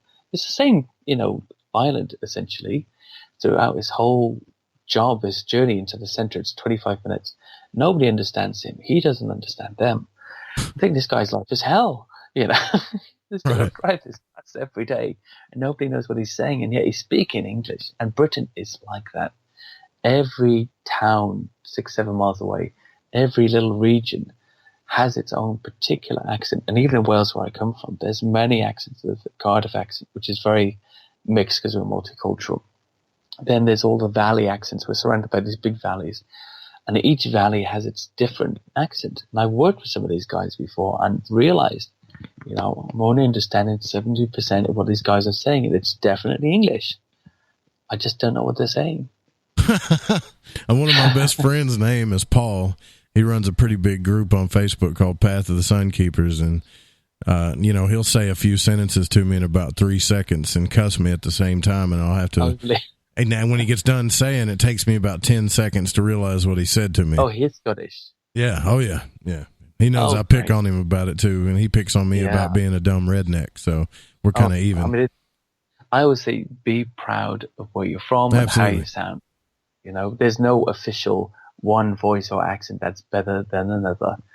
It's just where you're from. It's just an indicator. But think about this. Have you ever talked to a Scotsman that saw a Bigfoot? I wonder what that would sound like. That would be funny. I would get it. I mean, I can understand most of their accents. The Glaswegian one is only the other one I struggle with a little bit. But when you get up into the Highlands there, where it's more Celtic, and my family come from an Irish background, so McGrath, they'd say that's an Irish name. My father's family from Tipperary in Ireland, and a lot of the Highland Scots are Celts as well, of that similar Irish type. So a lot of the accents that I understand their way of thinking in the same way as I do with Irish people when I'm talking to them, or Welsh people. There's a Celtic way of thinking or talking that I don't really have, but I understand its form. And so I tend to pick up the concept really quickly. And Americans too. I find that easy, but the English, they're harder to read. They don't give much away. So you try to stay on top of all of the reports where you live, right? As many as you can. In the country. Yeah. Yeah.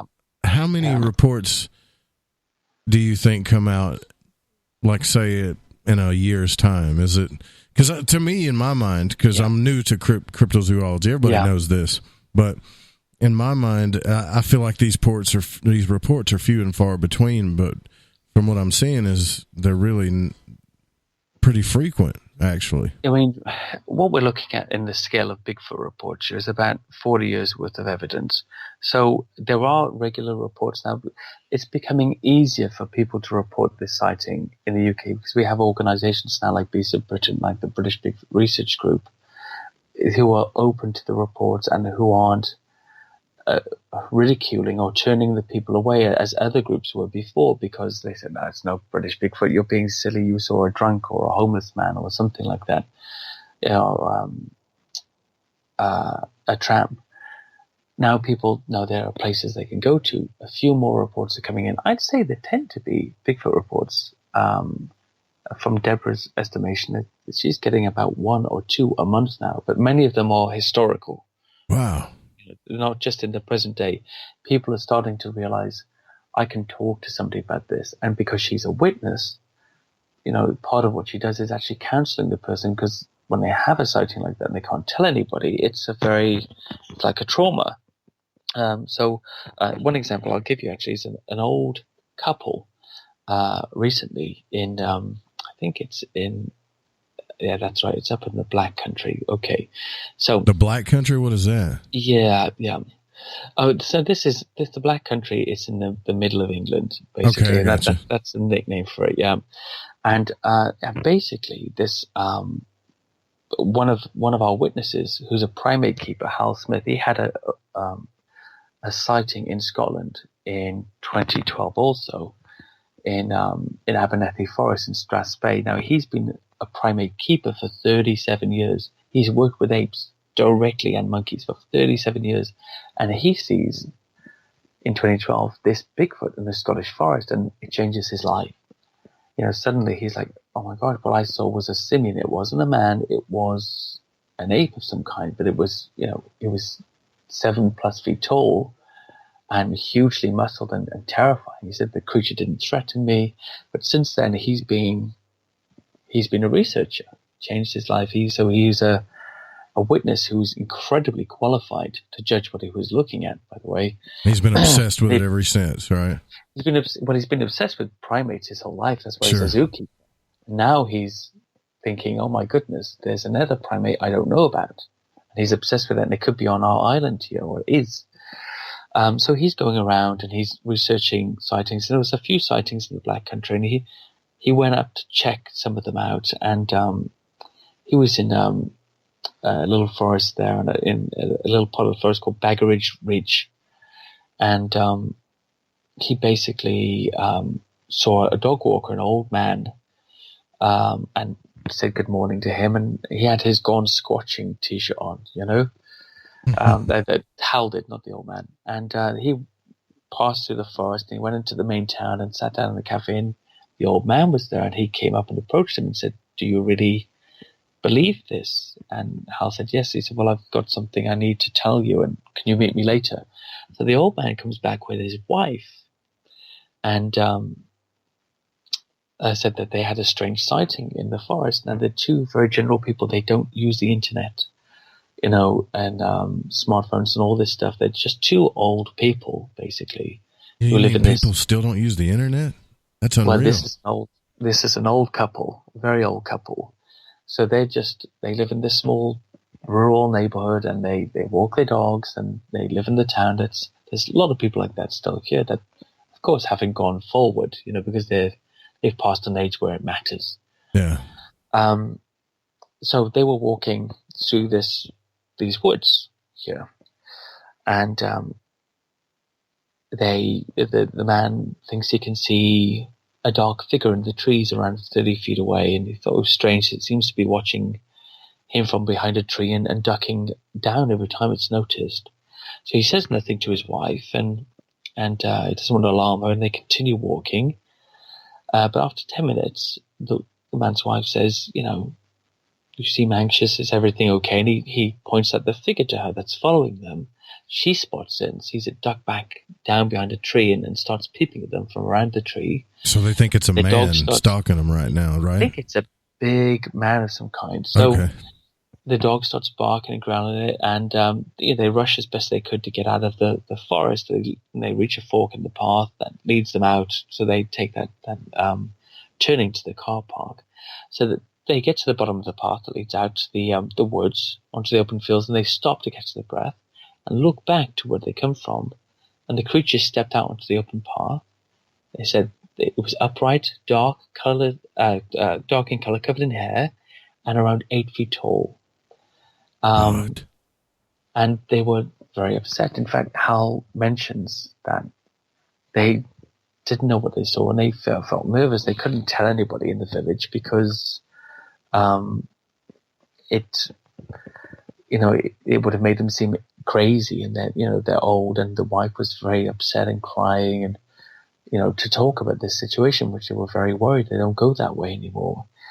And it was on top of some of the sightings that happened in another place there near Lower Penn in Wolverhampton.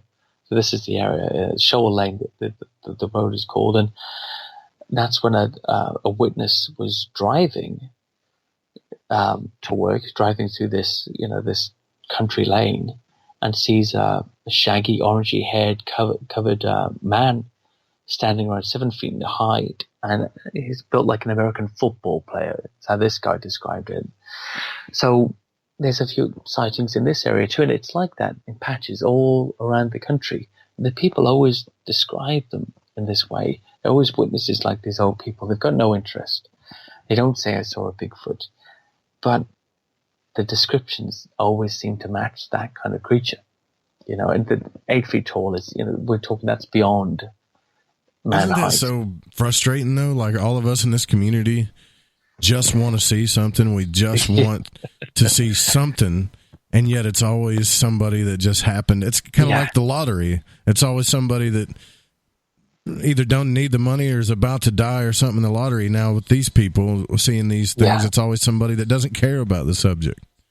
I think it's because it's accidental most of the time, and I think that these creatures, when you go out looking, you've got the appearance of hunting, of stalking. And I think if they see you, if they see that behavior, they move away from you. They move away. Some Bigfoot researchers, and I'm not sure what the validity of this is, have actually said to me many times, if you really want to find something, go into an area where you think there's an habituation or there's been sightings and sit. And just stay there, just like a hunter, right? Sit, but none of that goes to sit and just do normal things. Read a book, or, make your campfire, whatever you're doing. Just sit. Don't do anything. Don't look for anything. Don't wear camo gear. Wear bright clothes. Actually, you're not hiding from something that lives in the forest in camo gear. They know what you look like. I always describe to people, when you put game cams up with the camouflage on them to capture a Bigfoot or whatever. Never works, though. Well, it's like that's its house, right? So when somebody if you walk into your house and somebody's put a different book on the bookshelf, they'll look like books. Yeah, you will know that book's not yours, right? Yeah. That's not my book. What's that book doing there? That makes sense. How did you notice that book? It just looks like all the other books, as far as I'm concerned, Joe. But how did you notice it's different? Because you know your house. And those game cams, man, they're camouflaged, but they're bulky. Yeah. I mean, they're easy to spot. It doesn't look like part of a tree. No. Yeah. Oh, we gotta take a break. When we come back, though, I want to talk to you about. Man, I'm loving this. For the first time, I'm actually getting into this. Me too. When we come back, I want to talk to you a little bit about the dog man and some of the reports we've had around here and get your feedback on that. But we'll be right back, guys. We're here with Andrew McGrath, author of Beast of Britain. We'll be right back after these words.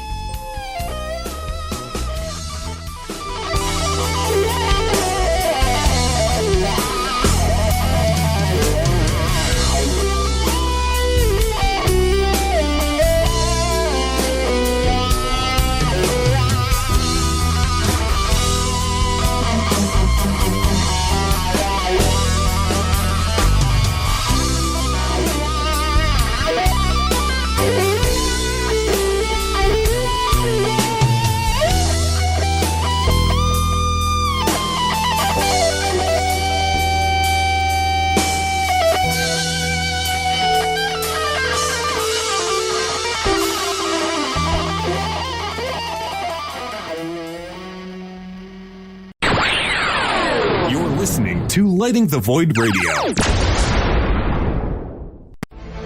This is Rev Dan Lopez from Spiritual Warrior Today Radio, and you're listening to KTLK, The Fringe FM.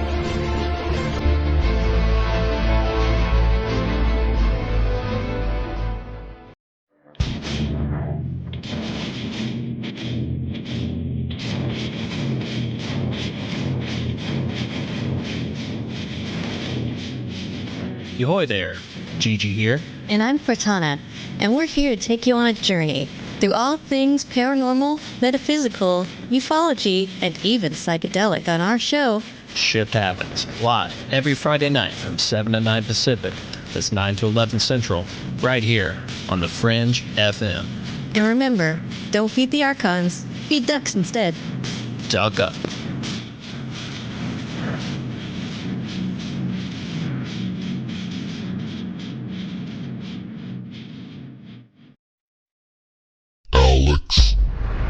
Hi, I'm Alex Exum, and you're listening to KTLK, The Fringe FM.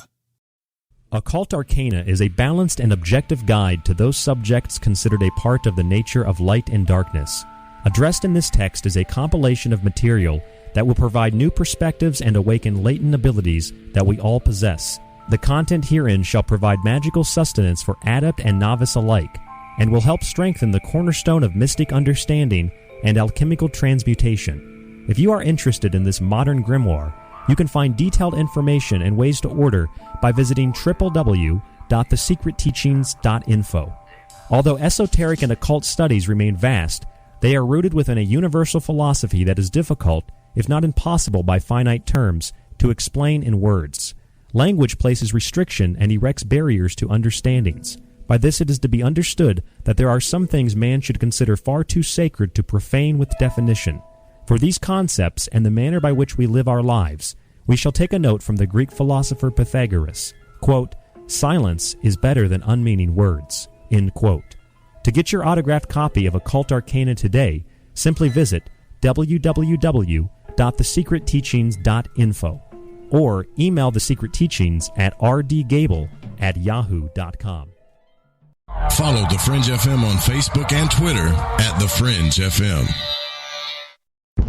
Are you intrigued by Paranormal Talk Radio? You'll love the new Paranormal Radio app from TalkStream Live. You'll find a great selection of talk shows covering UFOs, ghosts, strange phenomena, and much more. Download the Paranormal Radio app now and start listening to the very best in paranormal talk entertainment, including the network you're listening to right now, the Paranormal Radio app, free in Google Play and the iOS App Store. So, you love talk radio? Then you'll love TalkStreamLive.com. TalkStream Live is always on, 24/7 with the best streaming talk shows. Find your favorite talkers and discover some new ones. It's free, readily available online or on mobile with any smartphone or tablet. Finding your favorite talk shows all in one place has gotten a whole lot easier. Just go to TalkStreamLive.com. Be sure to download the free apps from Google Play or the iTunes App Store. If you have hard water, the lime scale not only leaves white spots, it clogs pipes and breaks down appliances, costing you hundreds of dollars in energy and wear. Eliminate lime scale and other water issues like brown staining and bad odors with HydroCare water products available from Wave Home Solutions. Wave's affordable water systems don't use salts or chemicals. You'll love the way your water tastes, smells, and looks. Satisfaction guaranteed. For more information, go to bestwater123.com. That's bestwater123.com. Times are changing. The circus of politics, healthcare's low standards and high prices, and let's not forget food quality. What to do? Arm yourself with Life Change Tea at getthetea.com. In a world of chemical imbalance and poor air and water quality, it's time you make a move. Log on to getthetea.com and stock up on organic non-GMO supplements. Don't forget the tea. Cleansing your body never felt so good. And we have a brand new tea called Takedown Tea, which helps support healthy glucose. All natural body support so you can be at your best, naturally. All you have to do is log on to getthetea.com. That's getthetea.com. We're not a fad that comes and goes. We are the real deal. Join us and armor up. Getthetea.com. That's getthetea.com. Changing America's health one tea bag at a time.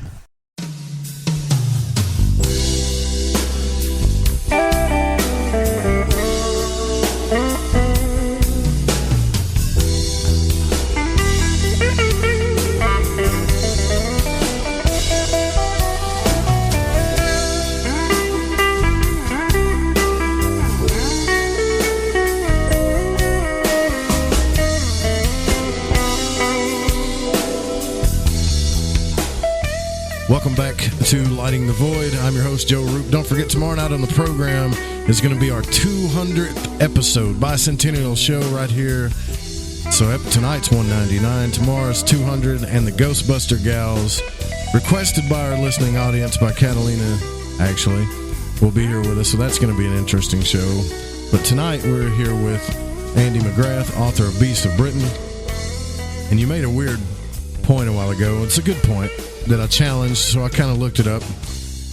You said that you had an old couple that doesn't really use the internet, and so I kind of looked this up, and actually millions of Americans have zero interest, believe it or not, in the internet. 11% of adults in the United States don't use the internet or email. A third of non-internet users, 34%, did not go online because they had no interest in doing so or did not think the internet was relevant to their lives. And another 32% of non-users said the internet was too difficult to use, and roughly 20% cited the expense of the internet service or owning a computer to be they couldn't afford it. And so for some reason we think just because we do something, everybody does it, right? But really there's people that don't use the internet, believe it or not. They don't. I mean, there's a lot of programs here in the UK to get older people using the internet more for health services and things like that, so they can access more information quickly, or they can access support groups if they're lonely and chat. So there's some older people are getting onto it now. But generally speaking, there are some, especially in rural areas, it's no interest. If your everyday was farming and, walking the dog and being with the other villagers, then you've got your social group. You don't need to be online. And that particular couple, they definitely seem to be in that position. And I've known other people like it. Yeah, I don't know. I just don't see how anybody could live without it, to be honest with you. That's just me, though. But listen, but I did get rid of my cell phone.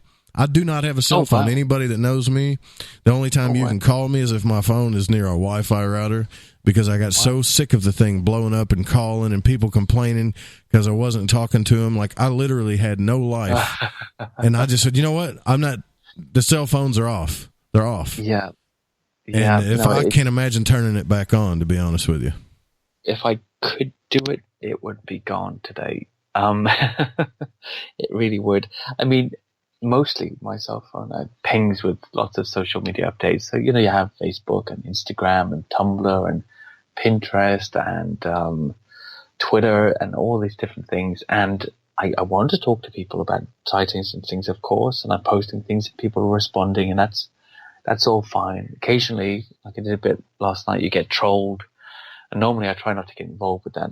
Normally just delete or block that person. But occasionally you get dragged in. You don't understand at the beginning what's happening and you regret it. It just happens. So it's just one of those things.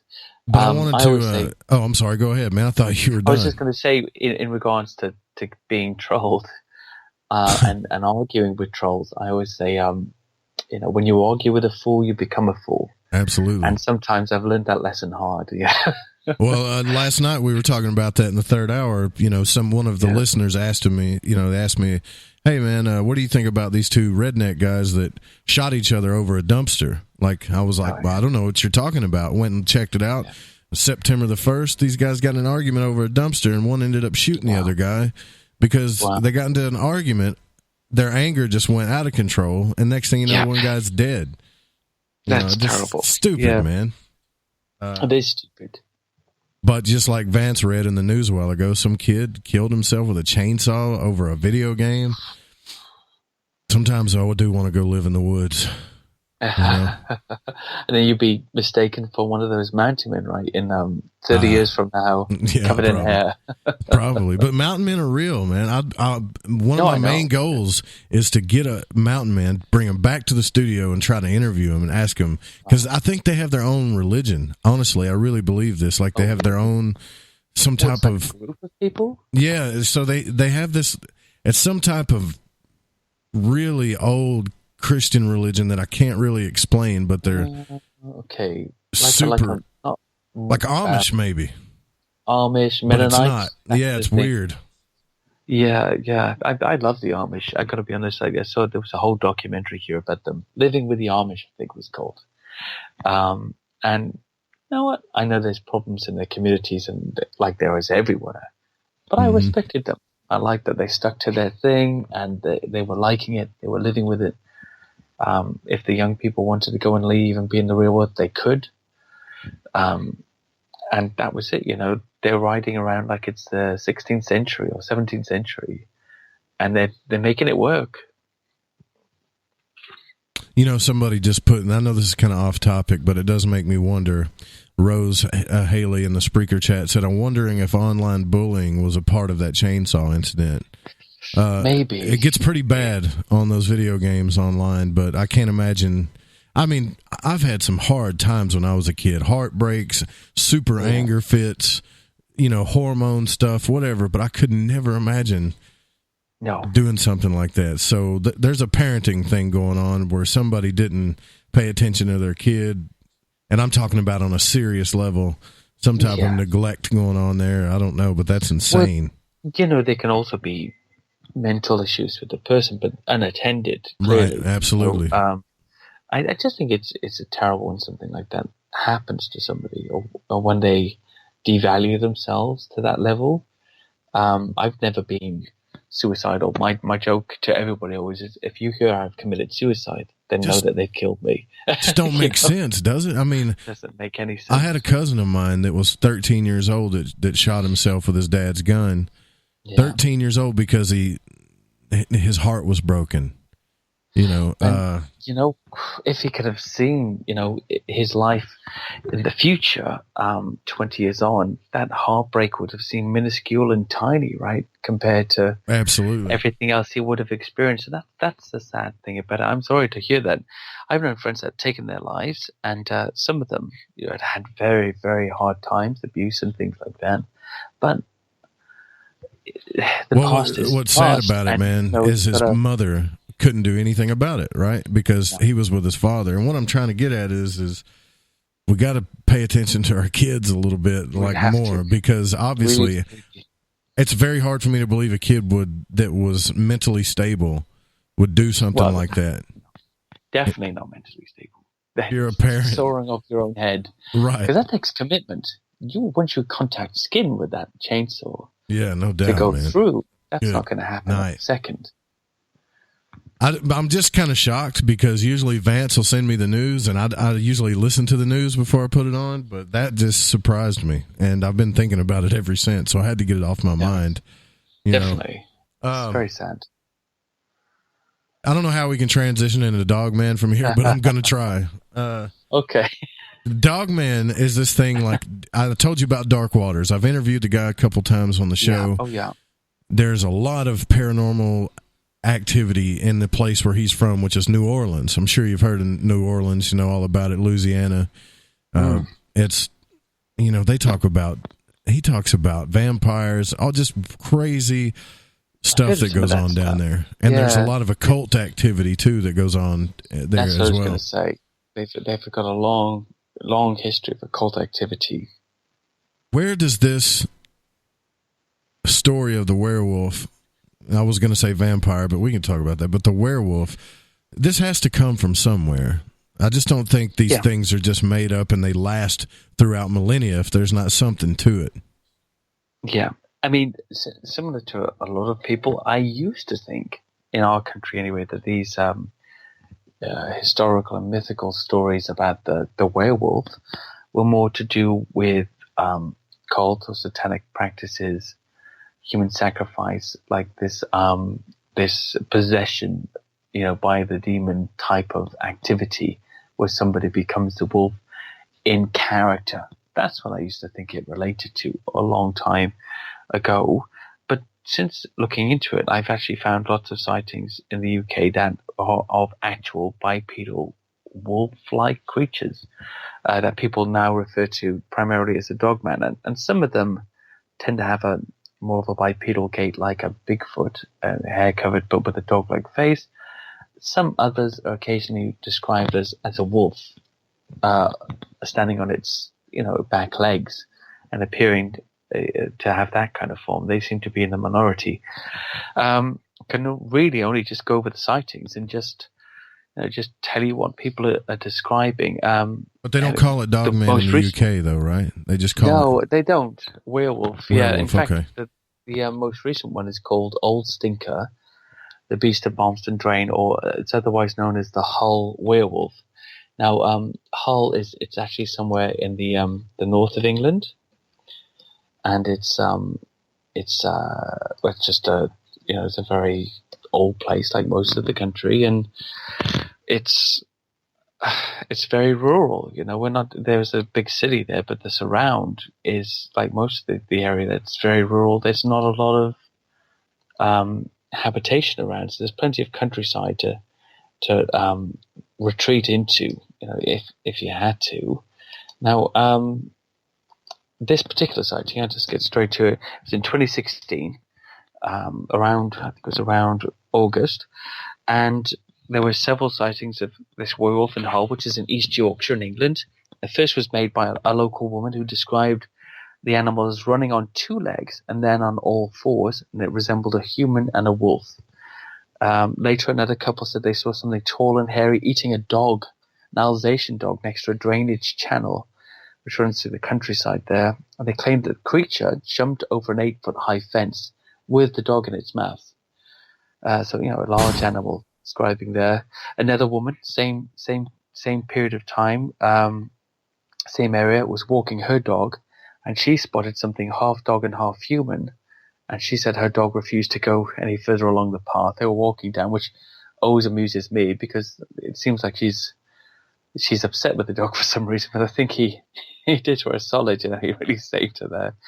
And another woman described the moment she came face to face with a werewolf while she was driving through the East Riding village of Halsham. Now, she was an animal rescue worker, actually, so she was familiar with lots of different animals. Herself and some friends, they were driving off to get some pizza, and she described the animal as looking like a big dog, probably bigger than her car, covered in cream and grey-coloured fur, but with a human face. She said that basically it was walking towards them on two legs, and then went down on all fours, and then I suppose as they turned and they saw it, it ran off into the woods on two legs again. So, these are very descriptive sightings. This is all of the same animal in the same period of time in August of 2016. And it's interesting. They've got a legend there of something called Old Stinker, the beast of Barmston Drain, which is described as this werewolf-like creature that goes back in their history. So it's, it seems to be a representation of that. Why they call it Old Stinker? Just curious. Because it smells. Because it stinks. It smells, and that's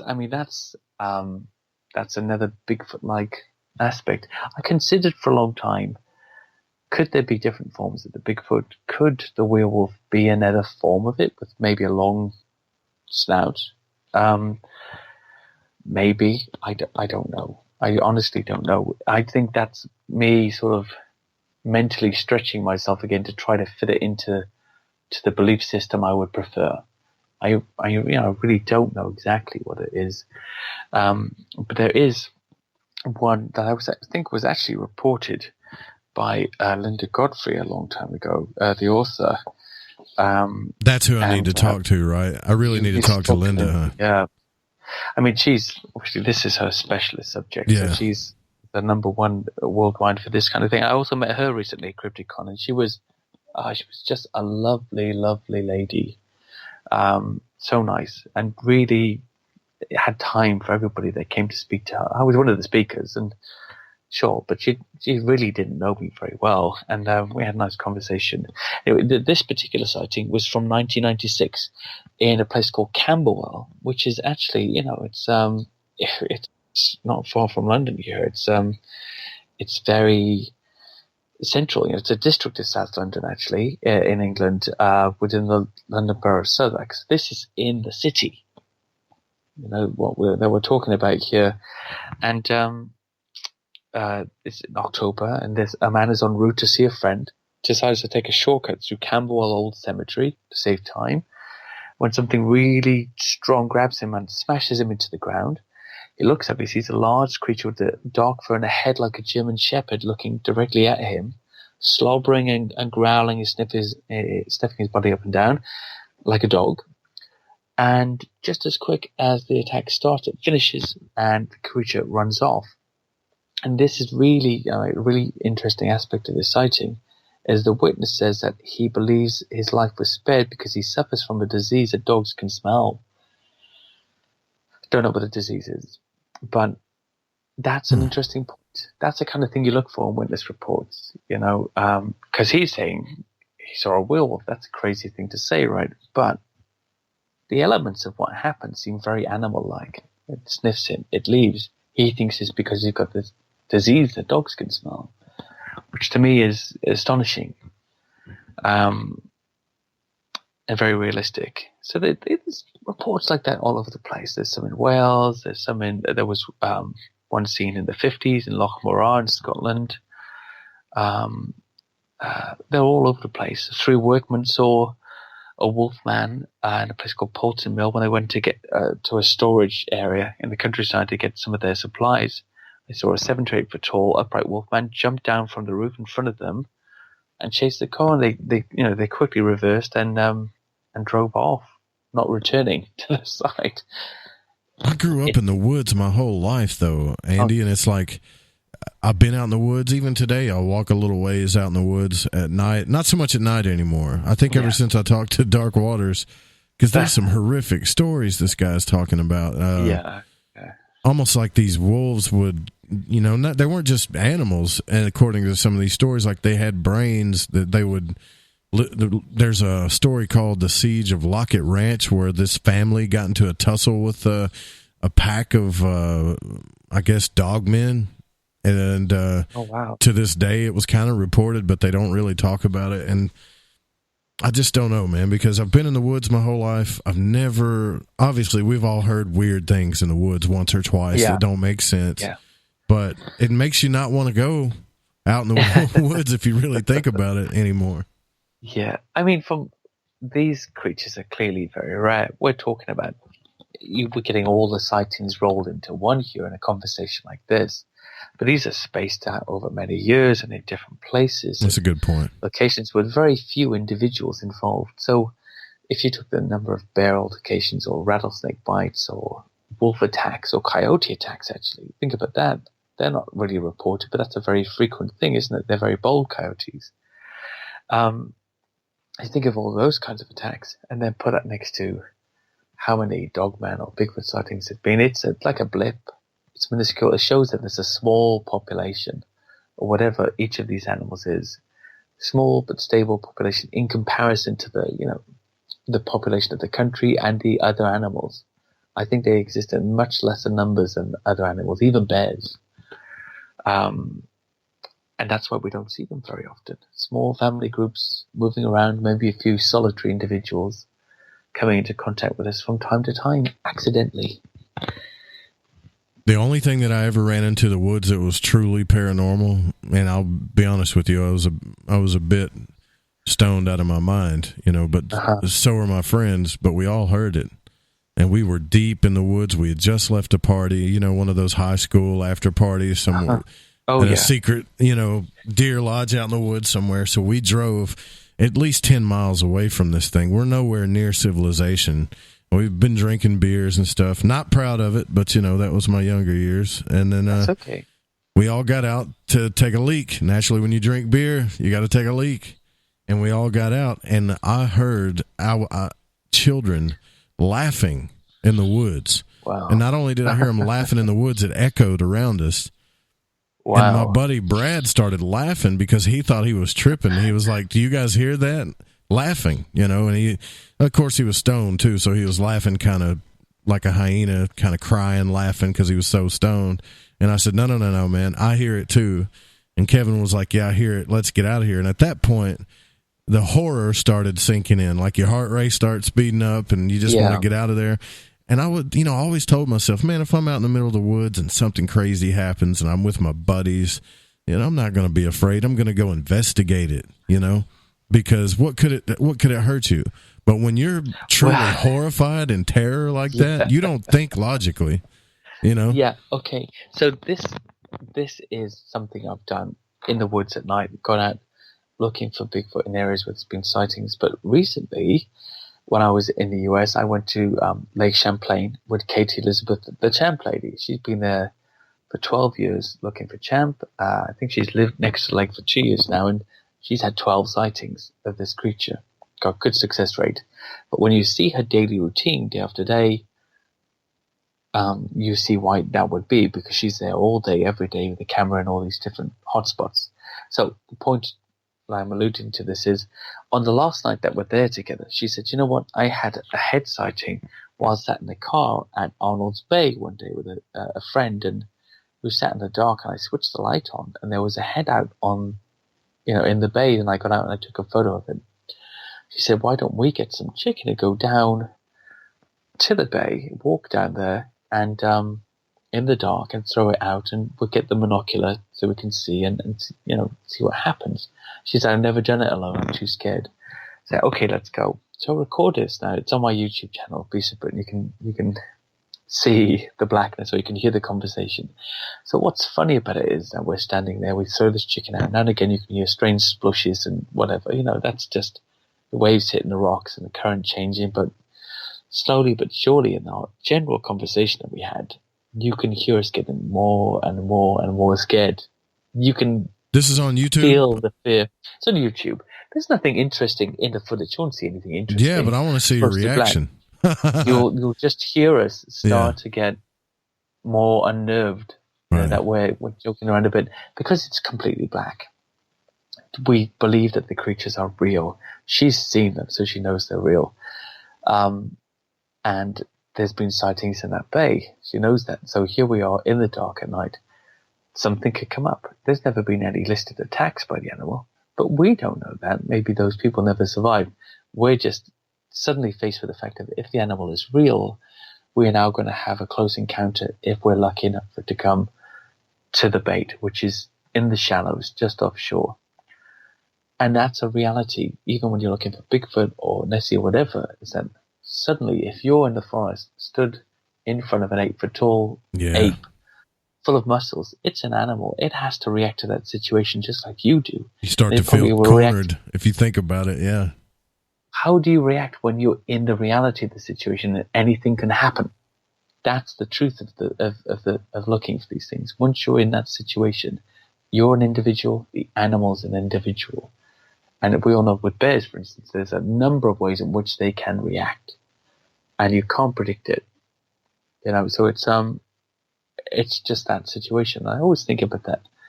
Personally, in that conversation I have with Katie, because there are some bears in Vermont, we're out there in the dark, I was more concerned about some bear walking up on us. That's a good concern to have, because if there are cubs around, you're going to be in trouble, regardless. Yeah, and exactly. We were completely in the dark. So we were making enough noise, I think, for anything to stay away from us if it wanted to. But again, you can't predict these things. So it's a funny conversation to watch. If anybody logs on and watches it, you won't see anything that interesting, but you will hear two seasoned and committed researchers start to shit themselves up, Right. A conversation. Well, the thing is we got to take another break here, but it's just like kind of, everybody says they would do this or that, but I'll never forget when Mike Tyson was talking about that. He was talking about fights as well.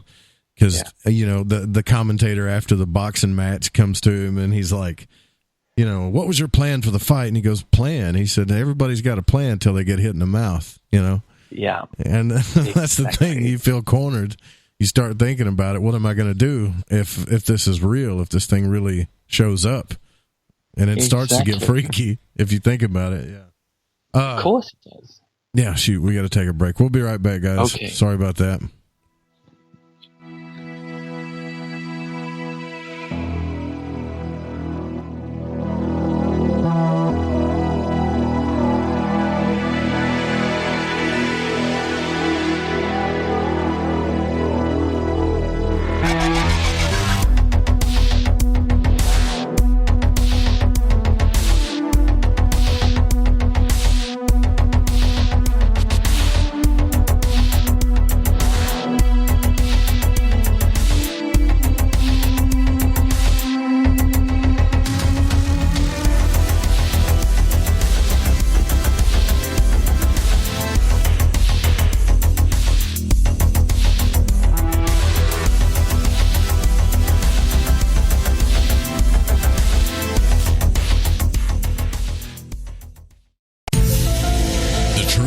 Out there. There's something out here. And so are we.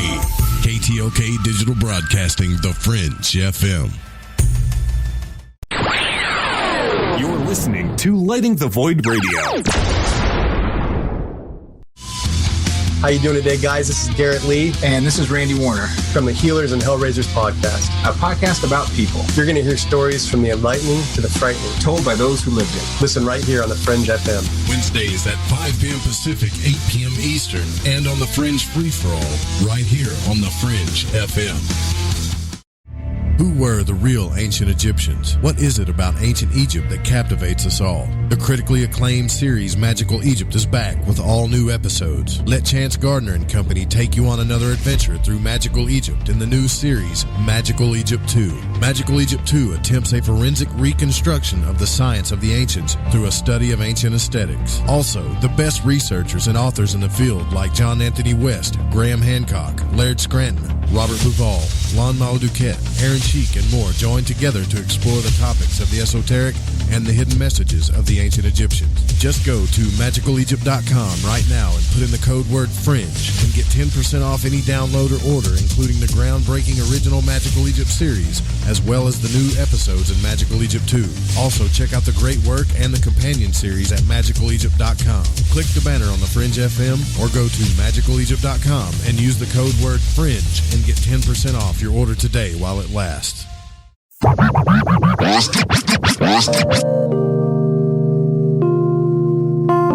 This is Elle.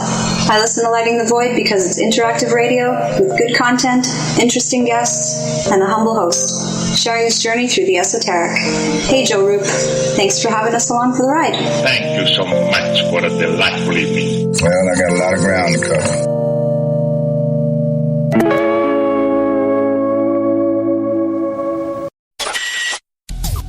Hey, Fringe FM listeners. Did you know that when you're on the road with limited data or no Wi-Fi available, you can still listen to every minute of the Fringe FM by calling 701-719-3971. No smartphone, app, or internet needed. Saves your data plan and no extra cost if you have unlimited minutes. Call 701-719-3971. That's 701-719-3971. Listen to the Fringe FM on any phone, anytime, anywhere. Want to know what's on the Fringe FM? Check out our schedule at thefringe.fm. Are you intrigued by Paranormal Talk Radio? You'll love the new Paranormal Radio app from TalkStream Live. You'll find a great selection of talk shows covering UFOs, ghosts, strange phenomena, and much more. Download the Paranormal Radio app now and start listening to the very best in paranormal talk entertainment, including the network you're listening to right now, the Paranormal Radio app, free in Google Play and the iOS App Store. Follow The Fringe FM on Facebook and Twitter at The Fringe FM. The Fringe FM loves hearing from you. Have a suggestion, comment, or question? We're all ears. Email talkback at thefringe.fm.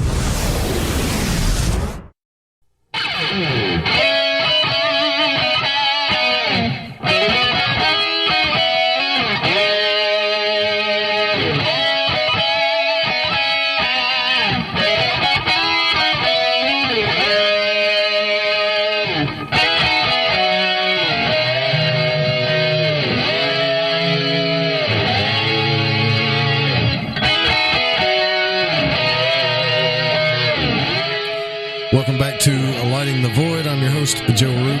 Don't forget that this show is here for you every night, actually Monday through Thursday nights, right here on the Fringe FM, 9 p.m. Pacific, midnight Eastern, and then right after that is The Secret Teachings with Ryan Gable. And before this show is our new host, Alex Exum, so everybody make sure that you go check out Alex as well. He'll be on the program soon, I hope, so we can have him on to talk to you guys. Fascinating gentleman. But tonight we're speaking with Andy McGrath. We're talking about his book, Beasts of Britain. And I haven't really asked you about the reaction and the community about your book. Obviously, if people like it, or they wouldn't ask you to come on radio shows and stuff. It's not a subject that you see. Most people just talk about cryptids in general, but not so much cryptids in the UK. Well, that was part of the start of it as well. The reaction has been quite good among some of my peers as well. I've got good feedback, and it's my first book. There's bound to be, a few issues with it. I've never written an entire book before, and already it'll be a year old on October the 17th this year, and I've got a revised version that I'm going to bring out at that time. Which hopefully should be a little bit cheaper as well. But there's a few more chapters, a few more things I've discovered, and maybe one or two of the the sections have been moved about to reflect the timeline a bit easier, but it's essentially the same work. Yeah, it's been a good reaction. I didn't expect anybody to be interested at all. I was simply just somebody suffering from 40 fever. My wife calls it. I got 40 fever, and then I had to do some midlife crisis kind of thing, and focus on a passion instead of the humdrum of everyday work. And if you live in and around London, you're facing a 3-hour round trip commute every day. With your 45, 50 hours of work and your family in between, it's a very, very busy life.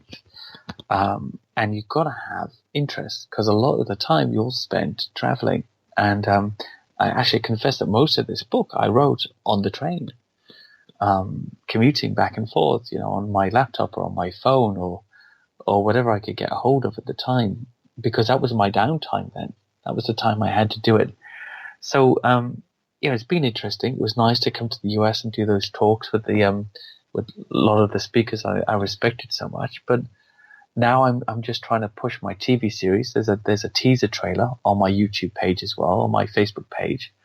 It's called Beast of Britain teaser trailer. So I'm pitching a TV series to various networks and production companies. Maybe we'll see it on Netflix one day. That'd be cool. Huh? I mean, I would love that. There's been a few interested bodies, but these things don't seem to be a yes or no situation. You have meetings and you see different people, and on every radio show that I'm on at the moment, I say, if you're interested in my pitch, get on facebook.com/beastoff and talk to me, because I'm happy to talk to anybody at the moment. We're still looking for the right home to give this series to. Well, just be careful. I'll tell you. I'm going to tell you this. Be careful. Just my advice here. I don't talk about this on the show at all, but I've got a friend of mine, actually a relative, close friend of mine, that's in I could just say the movie business. And as far as people, even online TV shows, there's so much hype. People will get you interested in something about a TV show or something like that, and then just turn around and.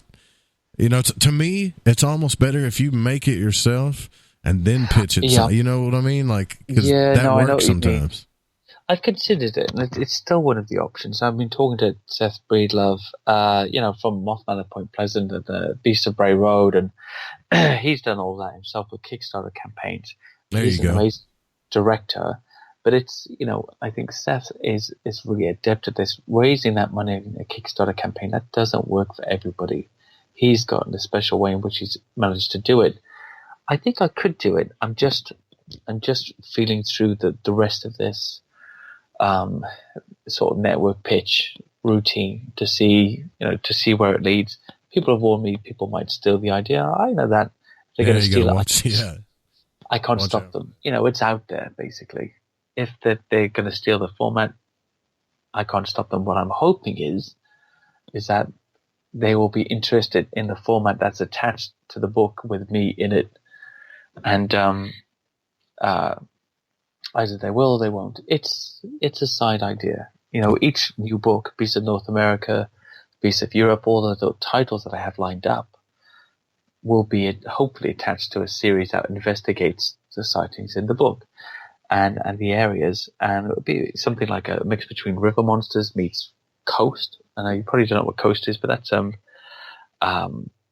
it's a great series in the UK that goes around to the different coastal areas and investigates the history and the beautiful scenery. And we'll have different researchers on and witnesses and things like that, and a little bit of investigation as well. But it should be picturesque and scientific and interesting enough to help people through the lack of evidence that we'll come across. Because, let's face it, when you look at the Finding Bigfoot series, 10, 12 seasons, later nicknamed Not Finding Bigfoot, right? So I think that's going to change, Andy. I honestly do. Look on Netflix right now, and you mentioned I think you mentioned a show earlier, an older show, but that Todd had on. It wasn't so popular back, then. But to me, the more I turn Netflix on, Amazon Prime, Hulu, it's just paranormal, sci-fi. It just keeps coming, man. Yeah, it's breaking. The cryptozoology side of that has always been the lesser side in popularity than aliens and paranormal and things like that. But it is breaking through, and I'm noticing a significant increase in interest because hopefully people like myself and others are starting to present it in a logical way, where we're not asking too much of the listener.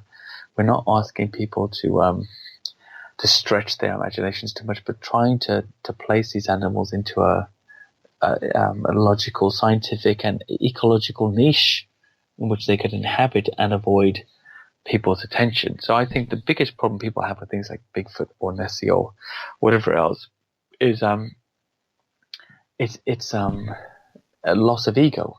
If something could exist right under our noses and we didn't find it, what does that say about us? So this thing can exist because I haven't seen it. A lot of people say to me, I go wild camping in the woods all the time and I've never seen anything, so there isn't.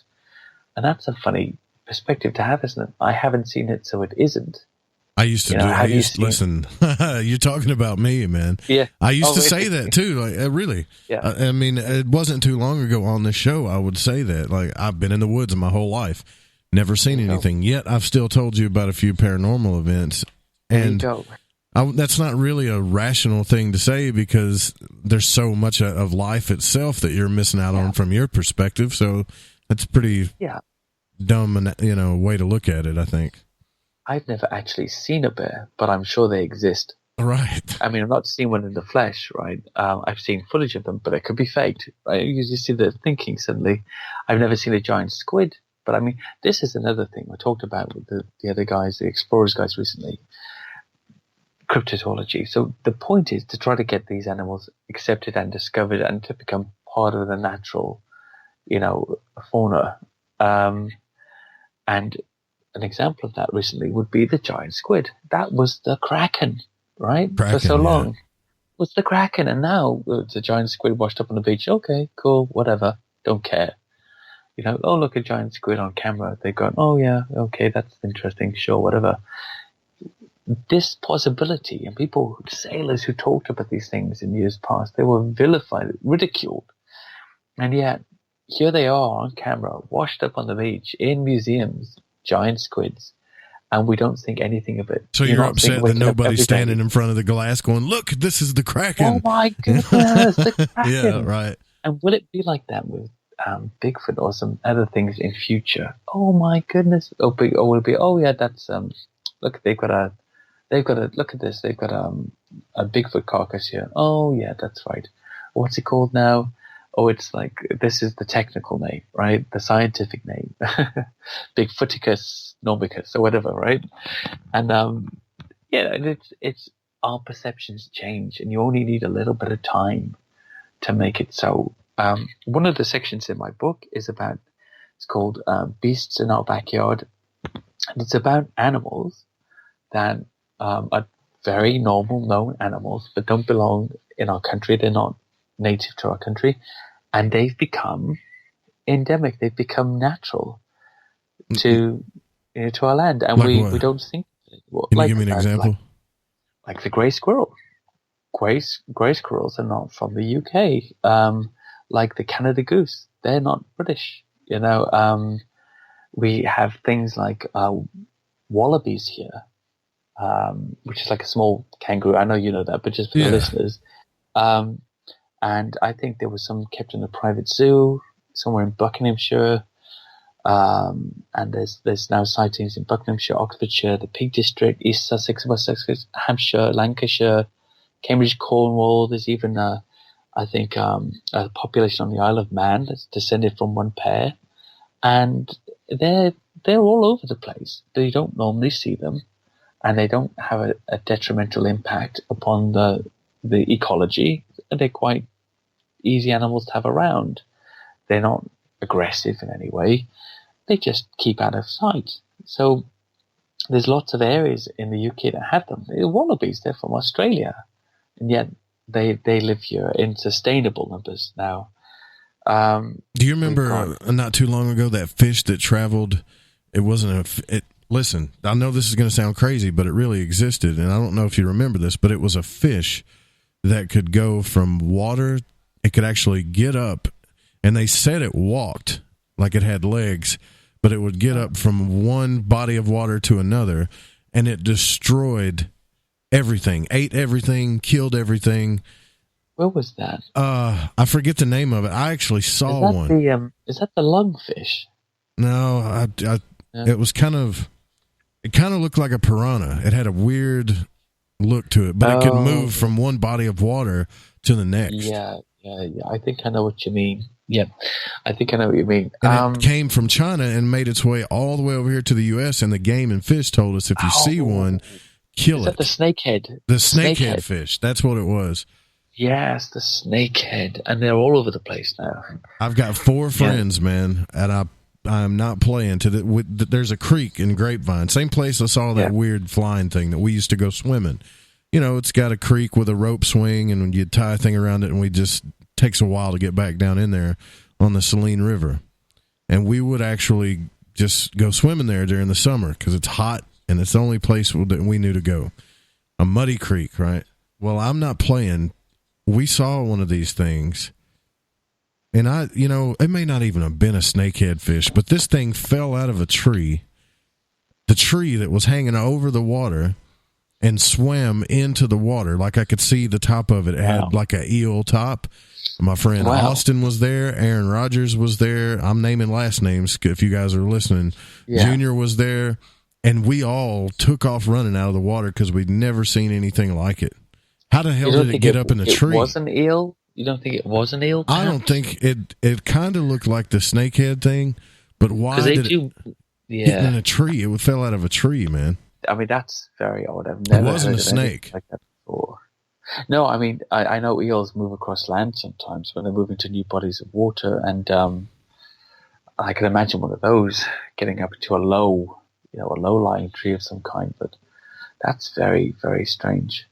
There's things like this all over the place. People, I think, the problem with the world is, you get on Google Earth and you zoom into different locations all over the map, and you could be forgiven for thinking that everything is discovered and investigated and explored.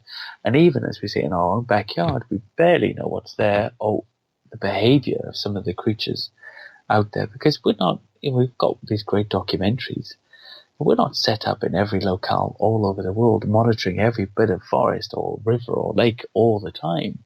We don't have that kind of capability. So there are things out there to see and discover that are unusual, that we haven't classified yet. And in a country like Britain, nobody's looking, most definitely.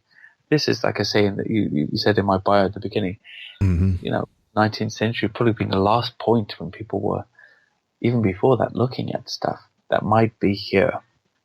And the only thing that British people, from a wildlife perspective, are concerned with now is these out-of-place animals that we have, like the big cats, like the rose-winged parakeet that we have a lot of here in Surrey, the little green parrots with the little red ring around their necks, which are very loud. You see them all over the place. They're not endemic. They're not native. They've come here. They've been released. And they've flourished, and that's just what happens. There's a lot of space in the UK, and there's a lot of prey and a lot of food. Very few predators here. So for things like big cats, for things like the sika deer and the muntjac deer that are here, and the water deer, there's so much territory for them to inhabit that they spread out quite easily. Well, one thing I do want to go to visit the UK. I was invited to go in November, but I just couldn't make it. But I really want to go over there and just check it out. We always see this stuff in movies. Like, come on, if you're going to film a horror flick, you're gonna. Let's say if I was to film the perfect horror flick, I'd want to go to the UK, somewhere that had an old house with the UK's type weather and that background, and it would be perfect. Yeah. I think the Scottish Highlands would be a good place for you. Some old stone house in the Scottish Highlands in the middle of nowhere. I mean, there's a lot of places like that. And of course, yes, many of the buildings are very, very old. When the house I grew up in wasn't particularly old, but it was about 110 years old when I was a child. And then I remember thinking it was quite a new house. Of course, we've got much newer houses than that, but within the neighborhood, it was one of the worker type houses that had been built a long time ago. And there were so many much older houses. And the little street I'm on now, that's built in 1805, I think.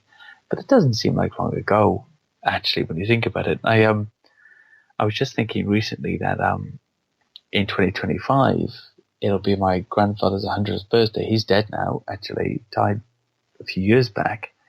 But suddenly I know somebody that, I will have, who lived 100 years ago. Yeah. And maybe that person was connected to another 100 years, through people that they knew in the family. And then when you break it down like that, it's actually not a lot of time. You get some of the best stories from those people too. Oh, that yeah. you never thought would have had a paranormal experience, and one day that you're just talking and they mention something, you're like, what? When did this happen? And lots of strange things. You say, all of these sightings, they're considered worthy since, and, like water monsters, Bigfoot, big cats, unidentified flying cryptids, they're ignored or used as newspaper fillers to entertain us. Yeah. So you're saying that we still don't take them very seriously. They're just kind of thrown in there as fillers to this day. We don't. And our newspapers, they pay for these kind of stories. So there's been several Loch Ness monster sightings this year. And generally what happens is somebody gets a picture. One of the tabloid newspapers will offer them a few £100 to print it. There's a little sign there. If you've seen anything unusual, send in your picture. And sometimes the pictures they get sent are very good and they publish them, and sometimes they're not very good and they publish them. So there's a mix. Loch Ness has been very active this year. A few head and neck sightings taken by different people, and there was that 10-minute Nessie on the net camera footage where we see the creature being filmed by somebody watching it on the Nessie camera on the internet. So I think the guy was in Ireland somewhere, and you can see the creature. Owen Fagan, the guy's name, is from County Donegal. So 30th of April 2018, he's looking at the Loch Ness webcam, 12 o'clock. He sees a big creature in the water moving from right to left. There's no boats on the water. Then it goes towards Urquhart Bay, where there's been a lot of sightings where the castle is. 2 boats come down the middle of the loch, and it sinks out of sight. The boats pass, and it comes back up again, into the video, and you can see it for a few more minutes. Now, it's far enough away that you can't see what it is, but what you can see is that it's a large object that sinks when boats approach and can, surface again, which doesn't seem to be any kind of craft.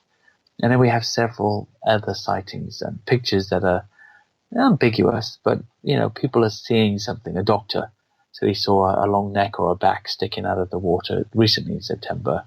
He took a picture and you can't really see what it is, but it's something. And it's a very turbulent area of research, Loch Ness. As soon you guys still have newspapers there, though? Like actual, we do too, but we don't really, I don't know anybody that reads them. But yes, a lot of people read them. Okay. Yeah, our newspapers are both in print and online. Gotcha. So that makes sense. Yeah, so it's both. Everybody's transferring to the online. Well, you can still buy the printed Do you have an ad out that says, "Hey, I'm Andrew. If you see anything weird, here's my contact information." That's what I do. I do. I put stuff on the pages, and I always mention on every radio show as well. If you know of anything, and this now applies not only to the UK but to North America or any other place. It's a series of books I'm writing. If you know of any sighting, especially, but not only, one that has not been reported, let me know. Contact me, message me. If anybody wants to speak to me on any of my pages, I'll always reply. I always get back in touch. And I appreciate it. I appreciate the help. Must be. It's hard for me at the dating scene out here. Like, hey, I'm Joe Roop. What's your name? Blah, blah, blah. Oh, you're one of those alien Bigfoot guys, huh? Never mind. Walk away. Does that happen to you in the UK? The dating scene? No, because I'm married and I've been married. There you go. Now you ain't got to worry about it now. Yeah, 9 years. And, but my wife, she's very level-headed, very rational person, but she's open. And, so, I always make this joke that sometimes I used to say to her, they're really real, these things. They are real. And she'd say, Andy, I know they're real, but I don't care. Which is awesome. Doesn't that bother you, though? No, because it's an awesome wife response. What she's saying is, I understand that they are real, but it's not part of my life. I'm happy. And she says, I'm happy you've got this interest. I will support you. She supported me to go to the US and speak, and it cost us a lot of money. I'll support you to do this investigation and to go out and look into these things. I'm just not interested in that. And so she said, I'm happy that you like it, and that's enough for me. But it doesn't trouble me that they may be real. And a lot of people feel that way. If I was you out in the dating scene, I always used to make this joke before. Just don't bring it up, right? Say, if they say, are you one of these alien conspiracy paranormal guys? Say, oh yeah, but don't worry, I'm one of the normal ones. Right. Just say that. Yeah. Just throw that out. We'll see how well that works. I'll try it. It's just funny. I always try to seem like I'm critiquing myself when I'm talking about this interest, because occasionally it comes up in work settings, and that can have a detrimental effect on that's more of a concern for me. Sure. They say, oh, where are you going? Going to some Bigfoot conference? What? You don't believe in all that rubbish, do you? And then I'd say something like, well, I didn't used to, but since I looked into it, there's a lot to it. And some of it sounds quite normal and realistic. And you just sort of hit it from their critiquing point of view. You step into their shoes and critique it with them, but from a positive light.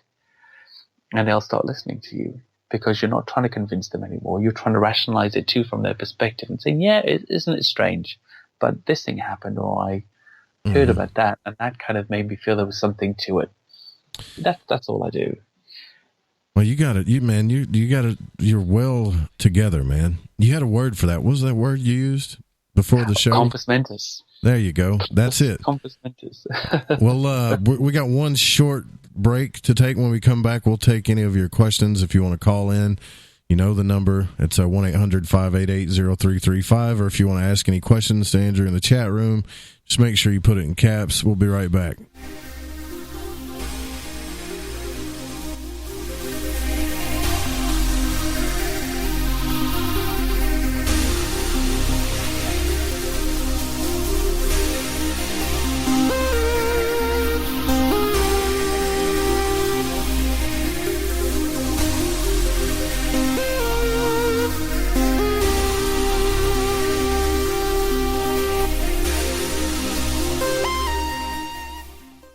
This is Cortana from Shift Happens, telling you to pour a glass and park your ass, because you're listening to KTLK, The Fringe FM.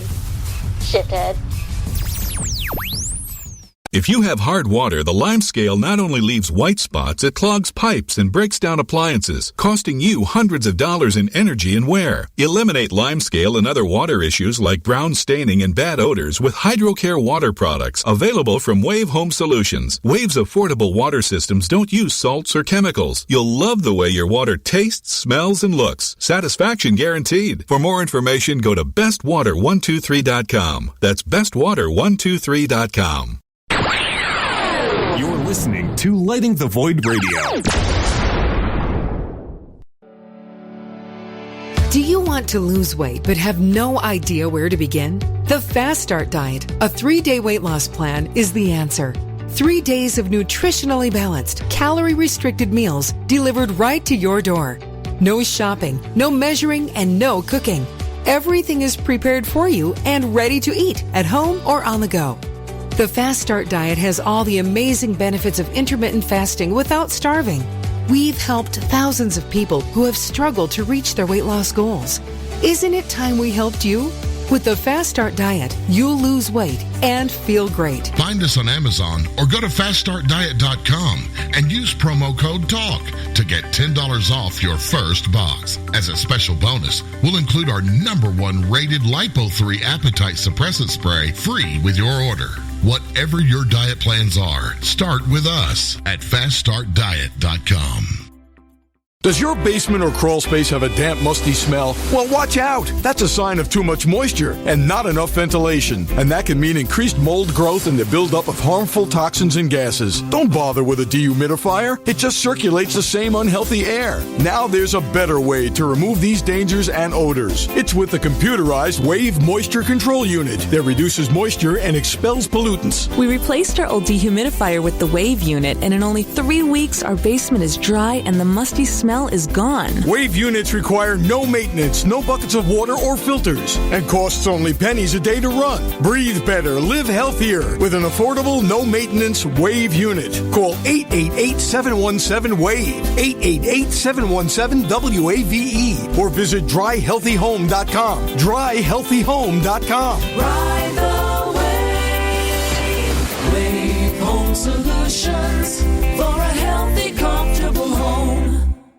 Lighting the Void is proud to announce Mind and Magic's Protection and Defense Course for protection from magical and psychic attacks. This is not a joke. Magic practitioners are on the rise, and with that comes attacks from baneful or black magicians that try to harm or hurt others for their own selfish reasons. If you are not a believer in psychic attacks, then this isn't for you. If you are, and you want the power to defend yourself and your family and home, then I highly suggest you grab Freighter Xavier's Protection and Defense Course. In this course, you will learn how to tell if you are under attack from a natural source or if an individual is attacking you. The 4 forms of curses and attacks, how to remove self-imposed curses, the correct way to cleanse your home from negativity or malevolent entities, how to make your own holy water, what you should always keep near or under your bed, herbs that banish negativity and promote purity, the most powerful banishing rituals on the planet, and for those that seem to want to harm you the most, how to put your enemies in a hell pit of their own making. You can also learn protection against shadow people and other entities. Or are you just in a bad planetary alignment? Even how to get rid of an enemy using a tic-tac box. It does not matter what your faith or belief is, this will work. Click the banner on the website at lightingthevoid.com or go to lightingthevoid.com/Xavier.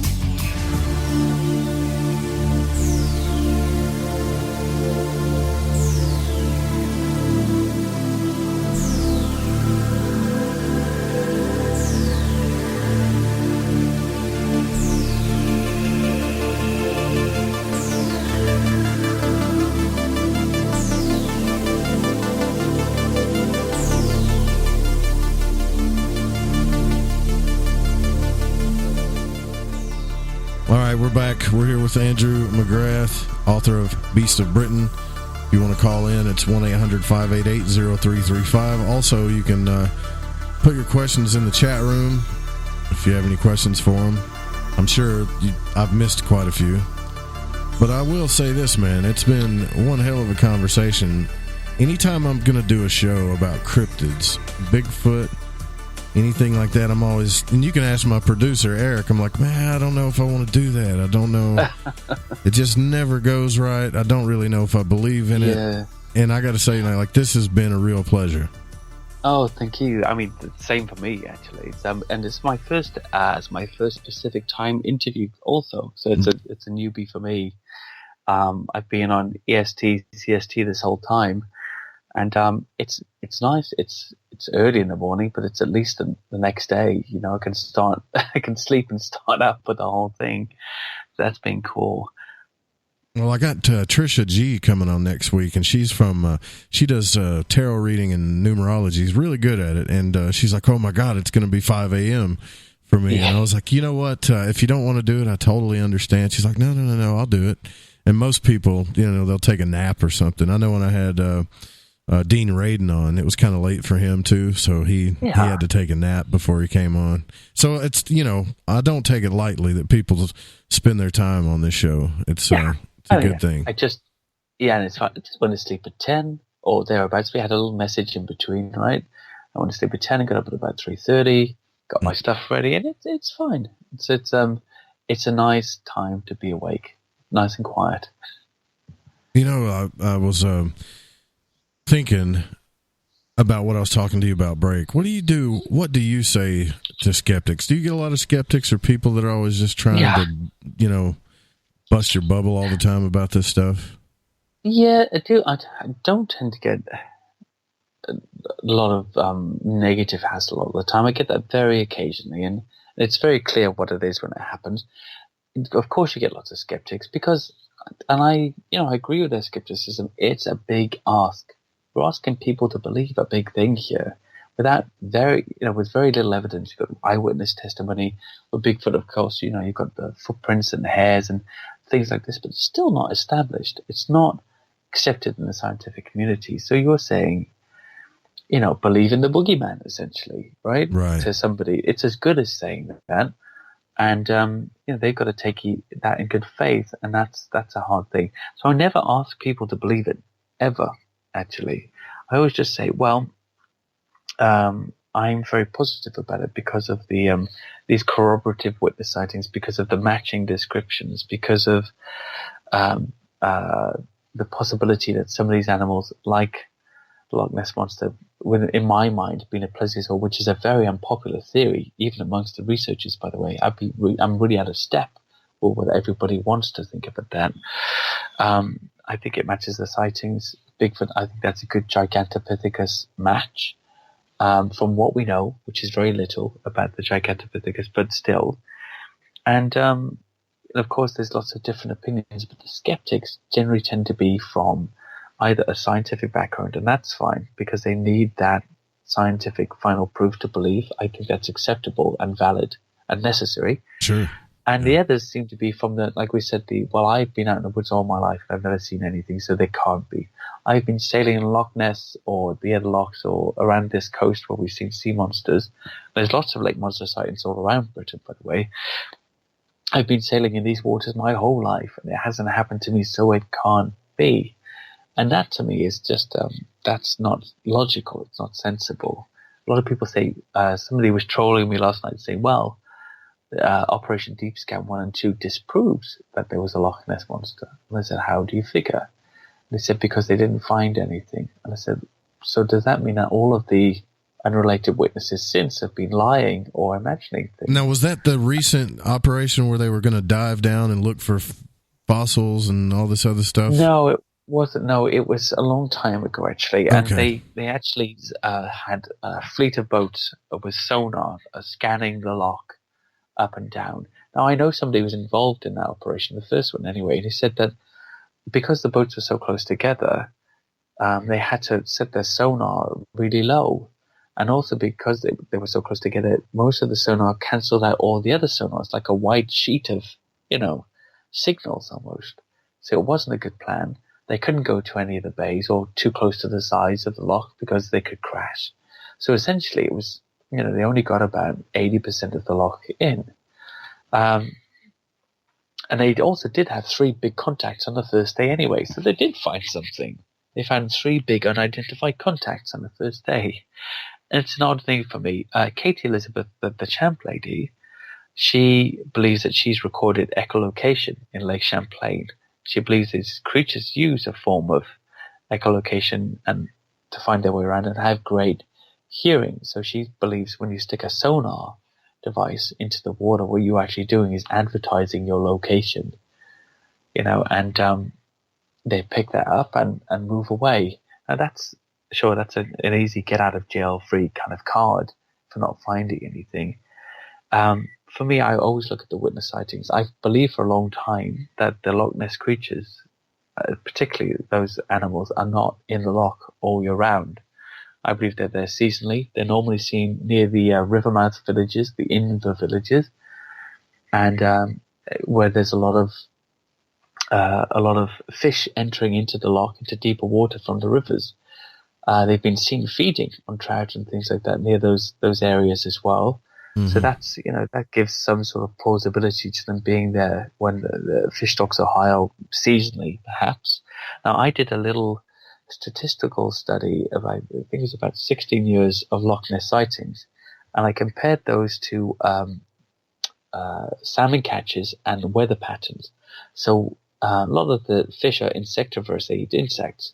So when there was a lot of rain one year, there were less insects, and there was a smaller salmon catch because of that, because there were less salmon, so less insects. You're doing some serious research here, man. There's some serious research, and also in most of those years, there were less Nessie sightings. And the years where there's been less rain and more insects, there's been higher salmon numbers, there've been more Nessie sightings. Right. Well, there's an experiment going on right now, though. That's what I was trying to tell you. The DNA experiment. Right. Professor Yeah. So he's got the evidence. He's actually I've spoken to him today. I haven't spoken to him about this, but just in a tweet, talking about a recent sighting. But he was mentioning on his Twitter that they're currently running the stats and they're running the evidence, basically For trying to find environmental DNA, right? Something out of the ordinary. It's groundbreaking. And I was talking to Todd Dissertel in Maine about this at Lawrence conference, and I think he did something about cryptoscatology or DNA from scat, and he was saying that he'd had this idea for a long time to do a DNA sampling of the loch, and he's really glad that this Professor Gemmell has got it done. Now, my question would be: is if they find unidentified DNA, how will they know it's what we're looking for? I mean, I don't quite understand. Did you ask him that? Because that's back in May when they announced this experiment. Yeah. I talked about it. I used to do like 15 minutes of news before we even started the show, and I remember talking about this experiment, and that's the exact question I had. I know they're going to be pulling environmental DNA, which is a new thing. That's great, but how are they going to know? How are they going to say, well, yep, this strand here had to come from Loch Ness? Or, well, somebody explained to me as well that they have to run certain types of tests on the DNA to specifically look for something. I don't think they just find everything that is there and it's explainable because it's so big, right? Sure. The DNA samples or chains that they get. Somebody explained this to me about Bigfoot. It might have been Jeff Meldrum actually. That when they look, it's hard to find something you're not looking for. So when they do these DNA tests, they might miss things that they're not running, that they're not looking for. Because what does Bigfoot DNA look like? What does Nessie DNA look like?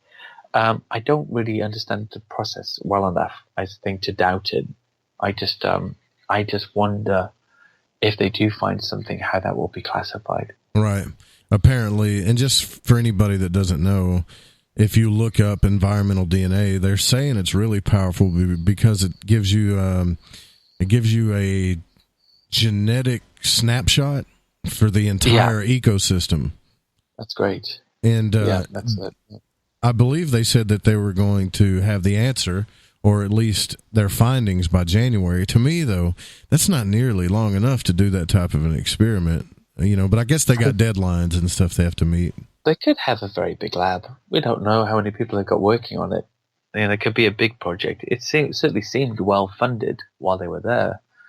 I don't know. And again, I don't understand enough about DNA testing or environmental DNA testing to really make an assessment on it. I imagine if they don't find evidence of an unknown creature, that will be lauded as proof that there is no Nessie. And I'm not sure how. Well, we only got a few minutes here left, man. I was going to ask you this earlier. What is and you might have brought it up, and I might not even paid attention when you said it, but I'm real curious. How some people theorize that, Nessie is a plesiosaur, right? Do you think that that's, there's any real truth to that? Because you were talking about animals. Maybe these things are actual animals and not so supernatural. And a plesiosaur is just like a type of long-necked marine reptile that lived during the age of the dinosaurs. Maybe it happened to That's right. Just stick around somehow, Well, yeah, that's it. And I think our concept on extinct animals is also quite flawed. We look into the fossil record, and whatever we don't see after a certain level, we assume to be extinct. But then we find lots of living fossils, as they call them, like the coelacanth, like the horseshoe crab. There's other creatures that were around during that supposed time that are still here, like the crocodile and others. And yet we find it hard to imagine, in our seas and deep waters, there could be something else. And I don't see why not, personally. Now, I've got a small problem with the fossil record, which I don't normally get into, but then the fossil record, the whole dating system is based upon correlation. So in its very most simplest form, it is really simplifying the argument. You find a fossil and an old rock layer, and you say, well, how do you know that fossil is this old? And you say, well, because it's in this old rock layer. Okay, that's fine. That's why it's so old. How do you know the rock layer is old? Well, because it's got this old fossil in it. And that's essentially how they built the column that we use, the geologic column, which is also not very representative, because most of the column is marine invertebrates, actually, and very few vertebrates at the top. But, it's a good model for how things should look. But it's taken from different layers all over the world and stacked in the order of preference, by but through this form of correlation, saying this should go here and that should go there, from Patagonia to Wales to Wisconsin, because these are the rock layers we've identified. I think that argument cancels itself out. Now, I don't want to make any argument about, I know there's a lot of evolutionists and creationists and all these different warring tribes out there of thought. That's not my point. Well, they'll take you there real fast, though, won't they? They'll try to get you into that argument. I know, well, they always do. And whether my beliefs are in that side of things, it doesn't even matter, actually, because this basic way that fossils are dated, identified, allows me to say these creatures could still exist, because I believe the dating system is flawed, and therefore it doesn't have to be that they've been disappearing for 65 million years. And even if it's completely true and the dating system is valid, we still have the coelacanth and the horseshoe crab. And how did they disappear for 60 million years or 70 million years and pop back up out of nowhere? Because we don't have a complete record. And I think that's always a pervading paradigm. We think we know everything, we've discovered everything. Oh, man, like you say. You've got it figured out, brother. I've had people tell me that Loch Ness is there because Aleister Crowley opened up a portal during his ritual up there, and I'm thinking, come on, man. Yeah. I mean, anything's possible, but there's no way to study that at all. It's a stretch. But that's the point. Like in my blog I wrote before, Peddling the Paranormal, what I said is that once you, not to say there was no paranormal out there, but once you throw these animals into that realm, you end the argument completely. The research is gone. It's over. There's no way to prove it now. You've sort of closed the argument down and said, well, it's paranormal. Okay, end of story. Done. Can't go any further. And I think that's changing, brother. I'm telling you. Yeah, I think so. I hope so. There's a lot of scientists out there now that are really, and I've talked to them, in all aspects of this, that a lot of people say, and you see these skeptic podcasts and skeptic magazines, and there's no real science behind this yet. I've talked to real scientists that are doing real experiments that are actually giving evidence about paranormal things. So it's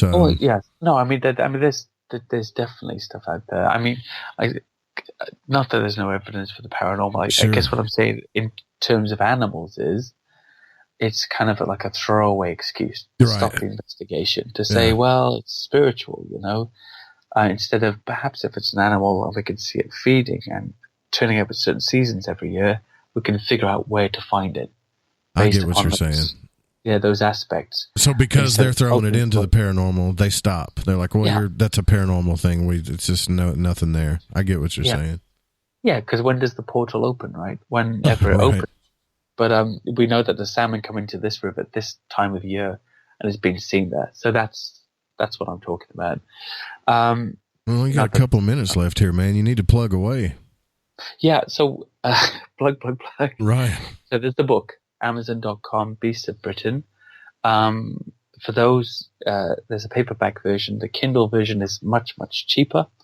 And I am trying to lower the price of the paperback version, but that might only happen when I put the new version out in black and white in October. But the Kindle is also available on there and free if you've got unlimited Prime. Also, the trailer for Beasts of Britain is on my YouTube channel, Beasts of Britain, or my Facebook or Twitter channel. You can see it there, and please have a look and share as much as you can. If you have a story and you want to share it, contact me, message me, and I will be very, very happy to speak to you. I hope you get this TV show thing going, man. I really do. It'll be good fun. Get it on Netflix. And by the way, this has been it's been a real awesome conversation. I know the chat room has really been into it. the listeners on the network have really been into it. And so you're welcome back on this show anytime you want. I'd love to. Anytime you want to come on. I've really enjoyed talking to you as well, my friend. It's been very, very nice and a very comfortable environment. I felt open and free to speak my mind, and I thank you for that. I appreciate that, man. I try to make it comfortable for everybody, but we do got to get out of here. But I want to say thanks again. I appreciate it, man. Thank you. All right, guys, that's it. Tomorrow night, the Ghostbuster gals will be here with us. It's going to be another good show. And next week, we're going to have on Nick Pope, and Bill Burns is going to start the week off. And Lon Milo Duquette is coming back as well to talk about his new book. And so, yeah, we do have to get out of here, though. But this show was produced by the Fringe FM and cannot be syndicated without written permission. Intro music was by Chronox, the Guitar Man by Bundy, and other music by Space Station and Kevin MacLeod. I want to thank Eric Markham, my producer, Jeremy Scott, the program director, and all of you guys. Thank you so much. We'll see you guys tomorrow night.